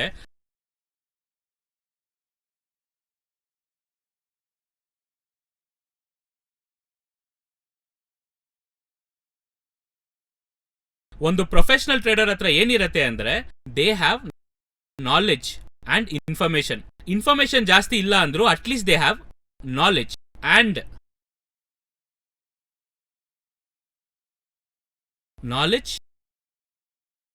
and limited amount of funds. So ಒಂದು ಪ್ರೊಫೆಷನಲ್ ಟ್ರೇಡರ್ ಹತ್ರ ಏನಿರುತ್ತೆ, ಮಾರ್ಕೆಟಿಗೆ ಬೇಕಾಗಿರೋ ನಾಲೆಜ್ ಇದೆ, ಆದ್ರೆ ಇನ್ಸ್ಟಿಟ್ಯೂಷನಲ್ ಲೆವೆಲ್ಗೆ ಸರ್ಪ್ಲಸ್ ಫಂಡ್ಸ್ ಇರಲ್ಲ, ಅಷ್ಟೊಂದು ಫಂಡ್ಸ್ ಹಾಕ್ತಾನೆ ಇರಕ್ಕಾಗಲ್ಲ. But they have their limited amounts of funds. HNIs ಆಗಿರ್ಬೋದು, ಇಲ್ಲ ಒಂದು HNI ಒಳ್ಳೆ ಲೆವೆಲ್ ಟ್ರೇಡ್ ಮಾಡ್ತಾ ಇರ್ತಾರೆ, ಅವ್ರಿಗೆ ಇರೋ ಅಮೌಂಟ್ ಇಟ್ಕೊಂಡು ಟ್ರೇಡ್ ಮಾಡ್ತಿರ್ತಾರೆ. But they don't have access to surplus fund, but they have access to limited amounts of funds. So ಇದು ಬಂದು ಪ್ರೊಫೆಷನಲ್. ಇವಾಗ ಇನ್ಸ್ಟಿಟ್ಯೂಷನ್ ಅನ್ನೋದು ನಾಲೆಜು ಇದೆ plus surplus amounts of funds ಇದೆ. ಪ್ರೊಫೆಷನಲ್ ಅವರಿಗೆ ನಾಲೆಜ್ ಇದೆ plus limited amounts of funds ಇದೆ. So ಮೂರನೇ ಕ್ಯಾಟಗರಿ ಯಾರು ಅಂತ ನೋಡಿದ್ರೆ, it's your retail traders. So retail traders ಹತ್ರ ಏನಿದೆ ಅಂತ ನೋಡಿದ್ರೆ, ಇವ್ರ ಹತ್ರ ನಾಲೆಜ್ ಪ್ಲಸ್ ಸರ್ಪ್ಲಸ್ ಫಂಡ್, ಇವ್ರ ಹತ್ರ knowledge plus limited funds. Retail trader ಯಾರು ಅಂದ್ರೆ, ನಾಲೆಜು ಇಲ್ಲ, ಕೈಯಲ್ಲಿ ದುಡ್ಡು ಇಲ್ಲ, ಎರಡೂ ಇಲ್ಲ ಅಂದ್ರೆ they come under most of the retail traders. ಇದೇ ಸಮಸ್ಯೆ ಏನಂದ್ರೆ, ಮಾರ್ಕೆಟ್ ಅಂದ್ರೆ ಏನು ಅಂತಾನೆ ಗೊತ್ತಿರಲ್ಲ, ಅದಾದ್ಮೇಲೆ ಕೈಯಲ್ಲಿ ದುಡ್ಡು ಇರಲ್ಲ, ಮಾರ್ಕೆಟ್ ಅಲ್ಲಿ ಇನ್ವೆಸ್ಟ್ ಮಾಡೋದಕ್ಕೆ ದುಡ್ಡು ಇಲ್ಲ, ಪ್ಲಸ್ ಅವ್ರಿಗೆ ಮಾರ್ಕೆಟ್ ಬಗ್ಗೆ ನೋಡಿದ್ರೆ ಪ್ರಾಪರ್ ನಾಲೆಜ್ ಇರಲ್ಲ. ಇದರಲ್ಲಿ ಯಾರು ಬರ್ತಾರೆ ಅಂದ್ರೆ ರಿಟೇಲ್ ಟ್ರೇಡರ್ಸ್. ಆದ್ರೆ ಇದು ಒಂದು ವ್ಯಕ್ತಿ ಇಂಡಿವಿಜುವಲ್ ಆಗಿ ಹೇಳ್ತಾ ಇದ್ದೀನಿ ನಾನು. ಬಟ್ ಇಂಡಿವಿಜುವಲ್ ಆಗಿ ತುಂಬಾ ರಿಟೇಲ್ ಟ್ರೇಡರ್ಸ್, ಮೋಸ್ಟ್ಲಿ 99% ಅಂತ ಬೇಕಂತ ಇಟ್ಕೊಳ್ಳಿ. ಅದಕ್ಕೆ ಹೇಳ್ತಾರೆ 99% of the retail traders lose money ಅಂತ ಹೇಳೋದಕ್ಕೆ ರೀಸನ್ ಏನು ಅಂದ್ರೆ, ಒಂದೊಂದು ಇಂಡಿವಿಜುವಲ್ ಹತ್ರನು ಪ್ರಾಪರ್ ನಾಲೆಜ್ ಇಲ್ಲ, ಮಾರ್ಕೆಟ್ ಬಗ್ಗೆ ಇರೋ ಅವೇರ್ನೆಸ್ ಇಲ್ಲ. ಎಲ್ಲಾರು ಯಾಕೆ ಬರ್ತಾರೆ ಅಂದ್ರೆ, ಮಾರ್ಕೆಟ್ ಒಳಗೆ ಬಂದ್ವಾ ಒಂದ್ ದಿವಸ ನನ್ನ ಹತ್ರ ಅಷ್ಟೆಲ್ಲ ದುಡ್ಡಿಲ್ಲ, ಒಂದ್ 10,000 ರೂಪಾಯಿ ಇದೆ, ಯಾರಾದ್ರೂ ಒಬ್ರು ಹೇಳ್ತಾರೆ ಅವ್ರಿಗೆ ಈ ತರ ಆಪ್ಷನ್ ಟ್ರೇಡಿಂಗ್ ಅಲ್ಲಿ ಮಾಡಿದ್ರೆ ಒಳ್ಳೆ ಪ್ರಾಫಿಟ್ ಬರುತ್ತೆ, ತಗೊಂಡೋಗಿ 10,000 ರೂಪಾಯಿ ಒಂದೇ ಆಪ್ಷನ್ ಹಾಕಿ ಕಂಪ್ಲೀಟ್ ಖಾಲಿ ಮಾಡ್ಕೊಂಡು ಹೋಗೋದು. ಆದ್ರೆ ಇದ್ರಲ್ಲಿ ಏನು ಅಂದ್ರೆ, ಅವಾಗ ಸರಿ ಸರ್, ಈ ಇನ್ಸ್ಟಿಟ್ಯೂಷನಲ್ ಟ್ರೇಡರ್ಸ್ ಅಂತೀರಾ, ಪ್ರೊಫೆಷನಲ್, ಇವರೆಲ್ಲ ಯಾರ ಹತ್ರ ಪ್ರಾಫಿಟ್ ಮಾಡ್ತಾರೆ ಅಂತ ಕೇಳಿದ್ರೆ, ಬೇರೆ ಯಾರ ಹತ್ರನೂ ಅಲ್ಲ, ಇವ್ರ ಹತ್ರನೇ ಪ್ರಾಫಿಟ್ ಮಾಡ್ತಾ ಇರೋದು. ಇವರಿಗೆಲ್ಲ ಜಾಸ್ತಿ ಫಂಡ್ಸ್ ಇಲ್ವಲ್ಲ ಹೇಗೆ ಅಂತ ಕೇಳಿದ್ರೆ, ನಾನು ಒಬ್ಬರ ಬಗ್ಗೆ ಮಾತಾಡ್ತಾ ಇದ್ದೀನಿ. ಆದ್ರೆ ಪ್ಯಾನ್ ಇಂಡಿಯಾ ಲೆವೆಲ್ ತಗೊಂಡ್ರೆ almost 3 to 4% users are retail traders. ಇವಾಗ ಇವ್ರನ್ನೆಲ್ಲಾರು ಕಂಬೈನ್ ಮಾಡಿದ್ರೇನು ಇವ್ರಿಗೆ ಬಿಸ್ನೆಸ್ ಕೊಡೋಷ್ಟು ದುಡ್ಡು ಯಾರ ಹತ್ರ ಇದೆ? ರಿಟೇಲ್ ಟ್ರೇಡರ್ಸ್ ಹತ್ರ ಇದೆ. ಅಷ್ಟು ಅಮೌಂಟ್ ಅವಾಗ ರಿಟೇಲ್ ಟ್ರೇಡರ್ಸ್ ಹತ್ರ ಇದೆಯಾ ಅಂದ್ರೆ ಇಂಡಿವಿಜುವಲ್ ಆಗಿಲ್ಲ, but as a hole community of retail traders. ಆದ್ರೆ ಇದ್ರಲ್ಲಿ ವಿಷಯ ಏನು ಅಂದ್ರೆ ರಿಟೇಲ್ ಟ್ರೇಡರ್ಸ್ ಹತ್ರ ಇನ್ಫಾರ್ಮೇಶನ್ ಇಲ್ಲ, knowledge ಇಲ್ದಿರೋದ್ರಿಂದ they are not club together. ಇವರೆಲ್ಲ ಒಂದಾಗಿಲ್ಲ, ಎಲ್ಲ ಒಂದು ಬ್ರೇಕಪ್ ಆಗಿ ಸೆಪರೇಟ್ ಆಗಿದ್ದಾರೆ. ಇದೇ ಬಂದು ಇವರ ಸ್ಟ್ರೆಂತ್ ಅಂಡ್ ಇವರ ವೀಕ್ನೆಸ್. ಯಾಕಂದ್ರೆ ದೇ ಆರ್ ನಾಟ್ ಟುಗೆದರ್. ಎಲ್ಲರೂ ಅವ್ರವ್ರ ಮನೇಲಿ ಕುತ್ಕೊಂಡು ಟ್ರೇಡ್ ಮಾಡೋದ್ರಿಂದ ಏನಾಗ್ತಾ ಇದೆ, ಇನ್ಸ್ಟಿಟ್ಯೂಷನ್ ಸಿಗೋ ಇನ್ಫಾರ್ಮೇಶನ್ ಇವ್ರಿಗೆ ಪ್ರಾಪರ್ ಇನ್ಫಾರ್ಮೇಶನ್ ಗ್ಯಾದರ್ ಮಾಡಕ್ಕಾಗ್ತಾ ಇಲ್ಲ. ಸೊ ಇವ್ರು ಎಲ್ಲಾರಿಗೂ ಲಾಸ್ ಮಾಡಿಸಿದ್ರೆ ಯಾರಿಗೆ ಪ್ರಾಫಿಟ್?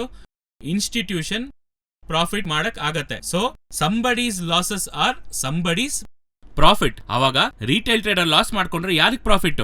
ಇನ್ಸ್ಟಿಟ್ಯೂಷನ್ಗೂ ಪ್ರಾಫಿಟ್, ಪ್ರೊಫೆಷನಲ್ ಟ್ರೇಡರ್ಗೂ ಪ್ರಾಫಿಟ್. ಗೊತ್ತಾಯ್ತಾ? ಇವಾಗ ಇನ್ನೊಂದು ಕರೆಕ್ಟಾಗಿ ಅರ್ಥ ಮಾಡ್ಕೊಳ್ಳಿ. ಒಬ್ರು ಲಾಸ್ ಮಾಡ್ತಾರೆ ಅಂದ್ರೆ ಇನ್ನೊಬ್ಬರಿಗೆ ಪ್ರಾಫಿಟ್.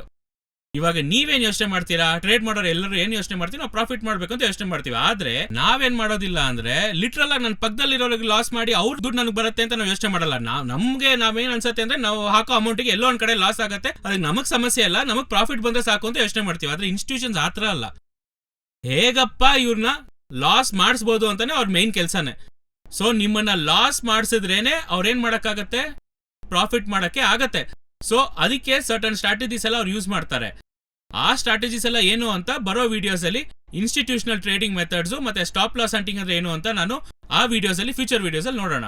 ಇವಾಗ ಸದ್ಯಕ್ಕೆ ನಮ್ಮ ಮಾಸ್ಟರ್ ಕ್ಲಾಸ್ ಅಲ್ಲಿ ನೆಕ್ಸ್ಟ್ ಸ್ಟೇಜ್ಗೆ ಹೋಗೋಣ. ಸೊ ಇವಾಗ ಫಸ್ಟ್ ನಮಗೆ ಏನು ಅರ್ಥ ಆಯ್ತು ಅಂದ್ರೆ ಮಾರ್ಕೆಟ್ ಹೇಗ್ ಮೂವ್ ಆಗತ್ತೆ ಅಂತ ನೋಡಿದ್ವಿ. ನೆಕ್ಸ್ಟ್ ಮಾರ್ಕೆಟ್ ಅಲ್ಲಿ ಯಾರ್ಯಾರು ಇದಾರೆ ಅಂತ ನೋಡಿದ್ವಿ. Institutional traders, professional traders and retail traders. ಇವಾಗ ನಾವು ಏನ್ ಟ್ರೈ ಮಾಡ್ತಾ ಇದೀವಿ ಅಂದ್ರೆ ಎಲ್ಲರೂ ಇವಾಗ ನಾವು ರಿಟೇಲ್ ಟ್ರೇಡರ್ ಎಲ್ಲ ಬಂದು we are not trying to become an institutional trader. ಇವಾಗ ನನ್ನ ಹತ್ರ ಒಂದು 10,000 ಕೋಟಿ 20,000 ಕೋಟಿ ಇಲ್ಲ. ಮೇ ಬಿ ನನ್ನ ವಿಡಿಯೋ ನೋಡೋರ ಹತ್ರ ಯಾರ ಹತ್ರ 20,000 ಕೋಟಿ ಇಟ್ಟಿದ್ದೀರಾ ಗೊತ್ತಿಲ್ಲ. ಇಟ್ಟಿದ್ರೆ you can also become an institutional trader. ಇಲ್ಲ ಅಂದ್ರೆ what we are trying to do is retail trader ಇಂದ ಹೇಗೆ ನಾವು ಪ್ರೊಫೆಷನಲ್ ಟ್ರೇಡರ್ ಆಗಿ ಚೇಂಜ್ ಆಗ್ಬೋದು ಅಂತ we are trying to see. ಏನಂದ್ರೆ ಇವಾಗ ನಮ್ಮ ಹತ್ರ ಇರೋ ಲಿಮಿಟೆಡ್ ಅಮೌಂಟ್ ಆಫ್ ಫಂಡ್ಸ್ ಇಂದ ನಾವು ಹೇಗೆ ನಮ್ ನಾಲೆಜ್ ನ ಗ್ಯಾದರ್ ಮಾಡಿ ನಾವು ಹೇಗೆ ಪ್ರಾಫಿಟಬಲ್ ಒಂದು ಪ್ರೊಫೆಷನಲ್ ಟ್ರೇಡರ್ ಆಗಿ ಚೇಂಜ್ ಆಗ್ಬೋದು ಅಂತ ಈ ವಿಡಿಯೋ ಅಲ್ಲಿ ಸ್ಲೋ ಆಗಿ ಸ್ಟೆಪ್ ಬೈ ಸ್ಟೆಪ್ ಆಗಿ ನೋಡ್ತಿದೀವಿ. ಫುಲ್ ಆಗಿ ವಿಡಿಯೋ ನೋಡಿ, ಇದಾದ್ಮೇಲೆ ಟೆಕ್ನಿಕಲ್ ಚಾರ್ಟ್ಸ್ ಎಲ್ಲ ನೋಡ್ತೀವಿ, ರೈಟ್? ಸೊ ಇವಾಗ ಅರ್ಥ ಆಯ್ತಾ? We are trying to become from a retail trader to a professional trader. ಅವಾಗ ಈ ಪ್ರೊಫೆಷನಲ್ ಟ್ರೇಡರ್ ಆಗಿ ಚೇಂಜ್ ಆಗಕ್ ನಮಗೆ ಏನ್ ಬೇಕು ಅಂದ್ರೆ first thing is we need knowledge.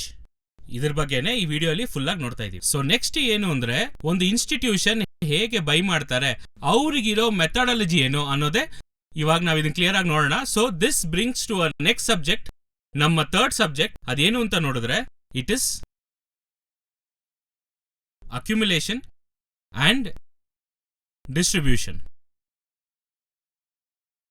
So ನಮ್ಮ ಮೂರನೇ ಸಬ್ಜೆಕ್ಟ್ ಈ ವಿಡಿಯೋಲಿ ಏನ್ ನೋಡ್ತೀವಿ ಅಂದ್ರೆ it is accumulation and distribution. ಇವಾಗ ಹೇಗೆ ಇನ್ಸ್ಟಿಟ್ಯೂಷನ್ಸ್ ತಗೊಂತಾರೆ, ಹೇಗೆ ಇನ್ಸ್ಟಿಟ್ಯೂಷನ್ ಮಾಡ್ತಾರೆ ಅನ್ನೋದೇ ಈ ವಿಡಿಯೋ ನಾವು ನೋಡ್ತಾ ಇದೀವಿ. ಆಲ್ ರೈಟ್, ಇವಾಗ ಈ ಸೈಕಲ್ ಹೇಗೆ ಹೋಗುತ್ತೆ ಅಂತ ನಾವ್ ಇವಾಗ ನೋಡೋಣ. ಇವಾಗ ನಾವು ಒಂದು ಎಕ್ಸಾಂಪಲ್ ತಗೊಳ್ಳೋಣ. ಲೆಟ್ಸ್ ಸೇ ಒಂದು ಶೇರ್ ಬಂದು 100 ರೂಪೀಸ್ ತಗೊಳ್ಳೋಣ. ಇವಾಗ ಇದು ಬಂದು ಒಳ್ಳೆ ಸ್ಟಾಕ್. ಇದು ಬಂದು ಪೊಟೆನ್ಷಿಯಲ್ ಇದೆ ಈ ಸ್ಟಾಕ್ ಎಲ್ಲಿ ಹೋಗೋಕ್ಕೆ, 200 ಹೋಗೋದಕ್ಕೆ, ಡಬಲ್ ಆಗೋದಕ್ಕೆ ಪೊಟೆನ್ಷಿಯಲ್ ಇದೆ ಅಂತ ಈ ಸ್ಟಾಕ್ ಅಲ್ಲಿ ಗೊತ್ತಾಗ್ತಾ ಇದೆ. ಇದು ಇನ್ಸ್ಟಿಟ್ಯೂಷನಲ್ ಕಣ್ಣಲ್ಲಿ ಬಿತ್ತು ಅಂತ ಇಟ್ಕೊಳ್ಳಿ. ಅವ್ರು ಅನಲೈಸ್ ಮಾಡಿದ್ರು 100 ರೂಪಾಯಿಂದ 200 ರೂಪಾಯಿಗೆ ಹೋಗುತ್ತೆ ಅಂತ ಗೊತ್ತಾಯ್ತು ಅವ್ರಿಗೆ. ಇವಾಗ ಈ ಇನ್ಫಾರ್ಮೇಶನ್ ನಿಮಗೆ ಅವ್ರು ಕೊಡ್ತಾರಾ? ಕರೆಕ್ಟಾಗಿ ಯೋಚನೆ ಮಾಡಿ.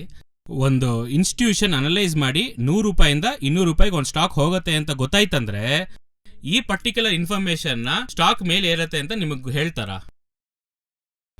ಹೇಳಲ್ವಾ? ಖಂಡಿತ ಹೇಳೋದಿಲ್ಲ. ಯಾಕಂದ್ರೆ ಅವ್ರು ಹೇಳಕ್ ಶುರು ಮಾಡಿದ್ರೆ ಯಾರು ಮಾರೋದಿಲ್ಲ, ಕರೆಕ್ಟಾ? ಇಟ್ಕೊಂಡಿರೋರು ಮಾರೋದಿಲ್ಲ. ಆಮೇಲೆ ಇನ್ನೊಂದು ಕಾಂಪಿಟೇಷನ್ ಜಾಸ್ತಿ ಆಗ್ಬಿಡತ್ತೆ. ಇವಾಗ ನೀವು ಒಂದು ಎಕ್ಸಾಂಪಲ್ ತಗೊಳ್ಳಿ.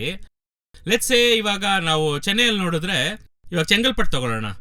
ಇವಾಗ ಚೆಂಗಲ್ಪಟ್ಟಲ್ಲಿ ಬಂದು ದಿಢೀರ್ ಅಂತ ಹೇಳ್ತಾರೆ ಒಂದು ಏರ್ಪೋರ್ಟ್ ಬರುತ್ತೆ ಅಂತ ಹೇಳ್ತಾರೆ. ಇವಾಗ ಲೆಟ್ಸ್ ಸೇ ಈ ಇನ್ಫಾರ್ಮೇಶನ್ ನಿಮ್ಗೆ ಯಾರಿಗೂ ಗೊತ್ತಿಲ್ಲ. ಈ ವಿಡಿಯೋ ನೋಡ್ತಾ ಇರೋ ನಿಮಗೆ ಮಾತ್ರ ಈ ಇನ್ಫಾರ್ಮೇಶನ್ ಸುಮ್ಮನೆ ನಿಮ್ಗೆ ಹೇಳ್ತಾ ಇದ್ದೀನಿ. ಚೆಂಗಲ್ಪಟ್ಟಲ್ಲಿ ಏರ್ಪೋರ್ಟ್ ಎಲ್ಲ ಬರ್ತಾ ಇಲ್ಲ. ಬೇಸಿಕ್ ಆಗಿ ಒಂದು ಇನ್ಸೈಡರ್ ಇನ್ಫಾರ್ಮೇಶನ್ ಹೇಗೆ ವರ್ಕ್ ಆಗುತ್ತೆ ಅಂತ ಹೇಳೋದಕ್ಕೆ. ಇವಾಗ ಏನ್ ಇನ್ಫಾರ್ಮೇಶನ್ ಬಂತು ಅಂದ್ರೆ ನಿಮಗೆ ಚೆಂಗಲ್ಪಟ್ಟಲ್ಲಿ ಏರ್ಪೋರ್ಟ್ ಬರುತ್ತೆ ಅಂತ ಗೊತ್ತಾಯ್ತು. ಇವಾಗ ಲೆಟ್ಸ್ ಸೇ ಚೆಂಗಲ್ಪಟ್ಟಲ್ಲಿ ಒಂದು ಲ್ಯಾಂಡ್ ಬಂದು ಸ್ಕ್ವೇರ್ ಫೀಟ್ ಬಂದು 1500 ರೂಪೀಸ್ ಹೋಗ್ತಾ ಇದೆ ಅಂತ ಇಟ್ಕೊಳ್ಳಿ. ಒಂದು 1500 2000 ಹೋಗ್ತಾ ಇದೆ ಸ್ಕ್ವೇರ್ ಫೀಟ್ ಲ್ಯಾಂಡ್. ಈ ನ್ಯೂಸ್ ನಿಮಗೆ ಗೊತ್ತಾಯ್ತಾ ಅಂದ್ರೆ ಆಟೋಮೆಟಿಕ್ ಆಗಿ ನೀವು ಏನ್ ಮಾಡ್ತೀರಾ? ಎಲ್ಲರೂ ಏನ್ ಮಾಡಕ್ ಶುರು ಮಾಡ್ತಾರೆ, ಆದಷ್ಟು ಚೆಂಗಲ್ಪಟ್ಟಲ್ಲೇ ಕೊಂಡ್ಕೊಂಬೋಣ ಅಂತ ಟ್ರೈ ಮಾಡ್ತೀವಿ. ಯಾಕೆಂದ್ರೆ ಹೇಗೋ ಆ ನ್ಯೂಸ್ ಆಚೆ ಬಂದ್ಮೇಲೆ ಇದ್ರ ಬೆಲೆ ಏನಾಗತ್ತೆ, 10,000 ರೂಪಾಯಿ ಕೂಡ ಹೋಗಕ್ಕೆ ಚಾನ್ಸಸ್ ಇದೆ ಅಂತ ಗೊತ್ತು. ಕರೆಕ್ಟಾ? ಯಾಕಂದ್ರೆ ಮಾರ್ಕೆಟ್ ಏನಾಗುತ್ತೆ, ಆ ಏರಿಯಾನೇ ಬೂಮ್ ಆಗ್ಬಿಡುತ್ತೆ. ಬಿಕಾಸ್ ಏರ್ಪೋರ್ಟ್ ಅಲ್ಲಿ ಬಂತು ಅಂದ್ರೆ ಆಟೋಮೆಟಿಕ್ ಆಗಿ ರೇಟ್ಸ್ ಎಲ್ಲ ಇನ್ಕ್ರೀಸ್ ಆಗ್ಬಿಡುತ್ತೆ. ಇವಾಗ ಈ 1500 to 2000 ಇರುವಾಗ ಆದಷ್ಟು ನೀವೇನ್ ಮಾಡ್ತೀರಾ, ಬೈ ಮಾಡಕ್ಕೆ ಟ್ರೈ ಮಾಡ್ತೀರಾ. ಇವಾಗ ಈ ಇನ್ಫಾರ್ಮೇಶನ್ ನೀವು ಆಚೆ ಹೇಳ್ತೀರಾ ಅಂದ್ರೆ ಖಂಡಿತ ಇಲ್ಲ. ಯಾಕೆ ಅಂದ್ರೆ ಒಂದು ಗೊತ್ತಾದ್ರೆ ಎಲ್ಲಾರು ಇನ್ವೆಸ್ಟ್ ಮಾಡಕ್ ಶುರು ಮಾಡ್ತಾರೆ. ಅಂಡ್ ಎರಡನೇದು, ಇಟ್ಕೊಂಡಿರೋರು ಯಾರು ಮಾರೋದಿಲ್ಲ. ಇವಾಗ ನನ್ ಮನೆ 10 ಲಕ್ಷಕ್ಕೆ ಹೋಗ್ತಾ ಇದೆ, ಇನ್ನೊಂದು 2 ವರ್ಷದಲ್ಲಿ ಆರ್ಡರ್ ಬಂತು, ಏರ್ಪೋರ್ಟ್ ಬರುತ್ತೆ ಅಂತ ಗೊತ್ತಾಯ್ತು ಅಂದ್ರೆ 10 ಲಕ್ಷ ರೂಪಾಯಿ ಮನೆ ನನಗೆ 50 ಲಕ್ಷ ರೂಪಾಯಿ ಹೋಗುತ್ತೆ ಅಂತ ಗೊತ್ತಾಯ್ತು ಅಂದ್ರೆ ನಾನು ಯಾಕೆ ಮಾಡ್ತೀನಿ? ಕರೆಕ್ಟಾ ಇಲ್ವಾ? ಸೊ ಏನಂದ್ರೆ ಎರಡು ಈ ಇನ್ಫಾರ್ಮೇಶನ್ ಗೊತ್ತಿರೋರಿಗೆ ಡ್ರಾಬ್ಯಾಕ್ ಆಗ್ಬಿಡುತ್ತೆ. ಮಾರೋರು ಮಾರಕ್ ಹೋಗಲ್ಲ, ಆಮೇಲೆ ತುಂಬಾ ಜನ ಕೊಂಡ್ಕೊಳಕ್ ಬಂದ್ಬಿಡ್ತಾರೆ. ಸೊ ಅವ್ರಿಗೆ ಇದೆರಡೂ ಬೇಡ. ಸೊ ಅವ್ರು ಆದಷ್ಟು ಈ ಇನ್ಫಾರ್ಮೇಶನ್ ನ ಸೇಫ್ ಗಾರ್ಡ್ ಮಾಡಕ್ಕೆ ಟ್ರೈ ಮಾಡ್ತಾರೆ. ಬಿಟ್ರೆ ಆಚೆ ಹೇಳೋದಿಲ್ಲ. ಅದಕ್ಕೋಸ್ಕರನೇ ಈ ಇನ್ಸೈಡರ್ ಇನ್ಫಾರ್ಮೇಶನ್ ಅಂತ ಬರೋದೆಲ್ಲ ಸುಮ್ನೆ ಫೇಕ್ ನ್ಯೂಸ್. ಇನ್ಸೈಡರ್ ಇನ್ಫಾರ್ಮೇಶನ್ ನಾನು ಆಚೆ ಬಿಡ್ತೀನಿ, ನಾನ್ ಬಂದು ನಿಮಗೆ ಇನ್ಸೈಡರ್ ಇನ್ಫಾರ್ಮೇಶನ್ ಕೊಡ್ತೀನಿ, ಈ ಸ್ಟಾಕ್ ಬಂದು ಇಷ್ಟು ಬೂಮ್ ಆಗತ್ತೆ, ಇದು ಬಂದು ಇಷ್ಟು ಏರತ್ತೆ. That is all fake news. ಯಾಕಂದ್ರೆ ಒಂದು ವಿಷಯ ಗೊತ್ತಾಯ್ತು ಅಂದ್ರೆ ಖಂಡಿತ ಆಚೆ ಹೇಳಲ್ಲ. ಅರ್ಥ ಆಯ್ತಾ? ಅವಾಗ ಅದೇ ತರಾನೇ ಒಂದು ಇನ್ಸ್ಟಿಟ್ಯೂಷನ್ ಕೂಡ ಈ stock company, let's A stock ABC, from 100 rupees ಇಂದ 200 ರೂಪೀಸ್ಗೆ ಹೋಗತ್ತೆ ಅಂತ ಗೊತ್ತಾಯ್ತು ಅಂದ್ರೆ ನ್ಯೂಸ್ ನ ಖಂಡಿತ ಏನ್ ಮಾಡೋದಿಲ್ಲ, ಹೇಳೋದಿಲ್ಲ. ಅದೇ ಇವಾಗ ಫಾರ್ ಎಕ್ಸಾಂಪಲ್ ಇದು ಬಂದು ಒಂದು ಇನ್ಸ್ಟಿಟ್ಯೂಷನ್ ಬಂದು ಒಂದು ಲ್ಯಾಂಡ್ ಪ್ರಮೋಟರ್ ತಗಡೆ ಇಟ್ಕೊಳ್ಳೋಣ. ಒಂದು ದೊಡ್ಡ ಬಿಲ್ಡರ್ಸ್ ಇದಾರಲ್ಲ, ಇವಾಗ ದೊಡ್ಡ ಬಿಲ್ಡಿಂಗ್ ಕಟ್ಟೋ ಬಿಲ್ಡರ್ಸ್ ಇರ್ತಾರಲ್ಲ, ಈ ಬಿಲ್ಡರ್ಸ್ಗೆಲ್ಲ ಈ ಲ್ಯಾಂಡ್ ಮಾತ್ರ ತಗೊಳ್ಳೋಣ. ಈ ಬಿಲ್ಡರ್ಸ್ಗೆ ಬಂದು ಇವ್ರಿಗೆ ಏನ್ ಗೊತ್ತಾಯ್ತು, ಈ ಲ್ಯಾಂಡ್ ವ್ಯಾಲ್ಯೂ ಬಂದು ಗೊತ್ತಾಯ್ತು. ಇವಾಗ ಚೆಂಗಲ್ಪಟ್ಟಲ್ಲಿ ಇವಾಗ ನೀವೇ ಒಂದು ಎಕ್ಸಾಂಪಲ್ ತಗೊಳ್ಳಿ, ನೀವೇ ಒಂದು ಬಿಲ್ಡರ್, ಆದಷ್ಟು ಚೆಂಗಲ್ಪಟ್ಟಲ್ಲಿರೋ ಏರಿಯಾ ಲ್ಯಾಂಡ್ನೆಲ್ಲ ನೀವು ಅಕ್ವೈರ್ ಮಾಡಕ್ ಟ್ರೈ ಮಾಡ್ತೀರಾ. ಈ ಇನ್ಫಾರ್ಮೇಶನ್ ನೀವು ಆಚೆನೂ ಹೇಳೋದಿಲ್ಲ. ಇವಾಗ ನೀವೇನ್ ಮಾಡ್ತೀರಾ ಅಂದ್ರೆ ಹೋಗಿ ನೆಗೋಷಿಯೇಟ್ ಮಾಡಕ್ ಶುರು ಮಾಡ್ತೀರಾ, ಬಾರ್ಗೇನ್ ಮಾಡ್ತೀರಾ. ಇವಾಗ ನಿಮ್ ಕೆಲಸ ಏನು ಅಂದ್ರೆ ಇವಾಗ ಈ ತರ ಇಟ್ಕೊಳ್ಳೋಣ, ಮಾರ್ಕೆಟ್ ವ್ಯಾಲ್ಯೂ ಬಂದು 100 ರೂಪೀಸ್, ಮ್ಯಾಕ್ಸಿಮಮ್ ಸೀಲಿಂಗ್ ಬಂದು 105 ರೂಪೀಸ್ ವರೆಗೂ ಕೊಡೋಣ ಅಂತ ನೀವು ಡಿಸೈಡ್ ಮಾಡಿದೀರಾ. ಈ 100 ರೂಪಾಯಿಂದ 105 ರೂಪಾಯಿ ಮೇಲೆ ಕೊಡಬಾರ್ದು, ಇಲ್ಲಾಂದ್ರೆ ಡೌಟ್ ಬರುತ್ತೆ ಅಂತ ಇದಕ್ ಮೇಲೆ ಕೊಡಬಾರ್ದು. ಇವಾಗ ನೀವು ಒಬ್ಬೊಬ್ಬರಾಗಿ ಹೋಗಿ ಬೈ ಮಾಡ್ತಾ ಇದ್ದೀರಾ. ಏನು ಅಂದ್ರೆ ಒಬ್ರು 100 ರೂಪಾಯಿಗೆ ಮಾಡ್ತಾ ಇದ್ದಾರೆ, ಇನ್ನೊಬ್ರ ಹತ್ರ ಹೋಗಿ ತಗೊಂತೀರಾ. ಅವ್ರ ಹತ್ರ ಎಷ್ಟು ಕೊಟ್ಟು ತಗೊಂತೀರಾ ಅಂದ್ರೆ ಒಂದು 103 ರೂಪಾಯಿ ಕೊಟ್ಟು ತಗೊಂತೀರಾ. ಇನ್ನೊಬ್ರ ಹತ್ರ 105 ರೂಪಾಯಿ ಕೊಟ್ಟು ತಗೊಂತಾ ಇದ್ದೀರಾ. ಇವಾಗ ಇನ್ನೊಬ್ರು ಪಕ್ಕದಲ್ಲಿರೋ ಲ್ಯಾಂಡ್ ಓನರ್ ಕೇಳುವಾಗ ಅವ್ರೇನ್ ಹೇಳ್ತಾರೆ, 110 ರೂಪಾಯಿ ಕೊಡ್ತೀಯಾ ಅಂತ ಕೇಳ್ತಾರೆ. ಅವಾಗ ನೀವು ಬೇಡ ನೀನೇ ಇಟ್ಕೊ ಅಂತ ಹೇಳ್ತೀರಾ. ಅವಾಗ ಮತ್ತೆ ಇನ್ನೊಬ್ರು ಏನ್ ಮಾಡ್ತಾರೆ, ನಿಮಗೆ 104 ರೂಪಾಯಿ ಕೊಡ್ತೀನಿ ಅಂತ ಬರ್ತಾರೆ. ಅವಾಗ ನೀವು ಈ 100 to 105 ಅಲ್ಲಿ ಇರೋದನ್ನ ಮಾತ್ರ ನೀವು ಫುಲ್ ಅಂಡ್ ಫುಲ್ ಏನ್ ಮಾಡ್ತೀರಾ, ಅಕ್ಯುಮುಲೇಟ್ ಮಾಡ್ತಾನೇ ಇದ್ದೀರಾ. ಆದ್ರೆ 105 ಮೇಲೆ ಯಾರಾದ್ರೂ ಮಾಡ್ತಾ ಇದ್ದಾರೆ, ದುಡ್ಡು ಕೊಡು ಅಂತ ಕೇಳಿದ್ರೆ ನೀವು ತಗೊಂತಾ ಇಲ್ಲ. ಅರ್ಥ ಆಯ್ತಾ ಲಾಜಿಕ್?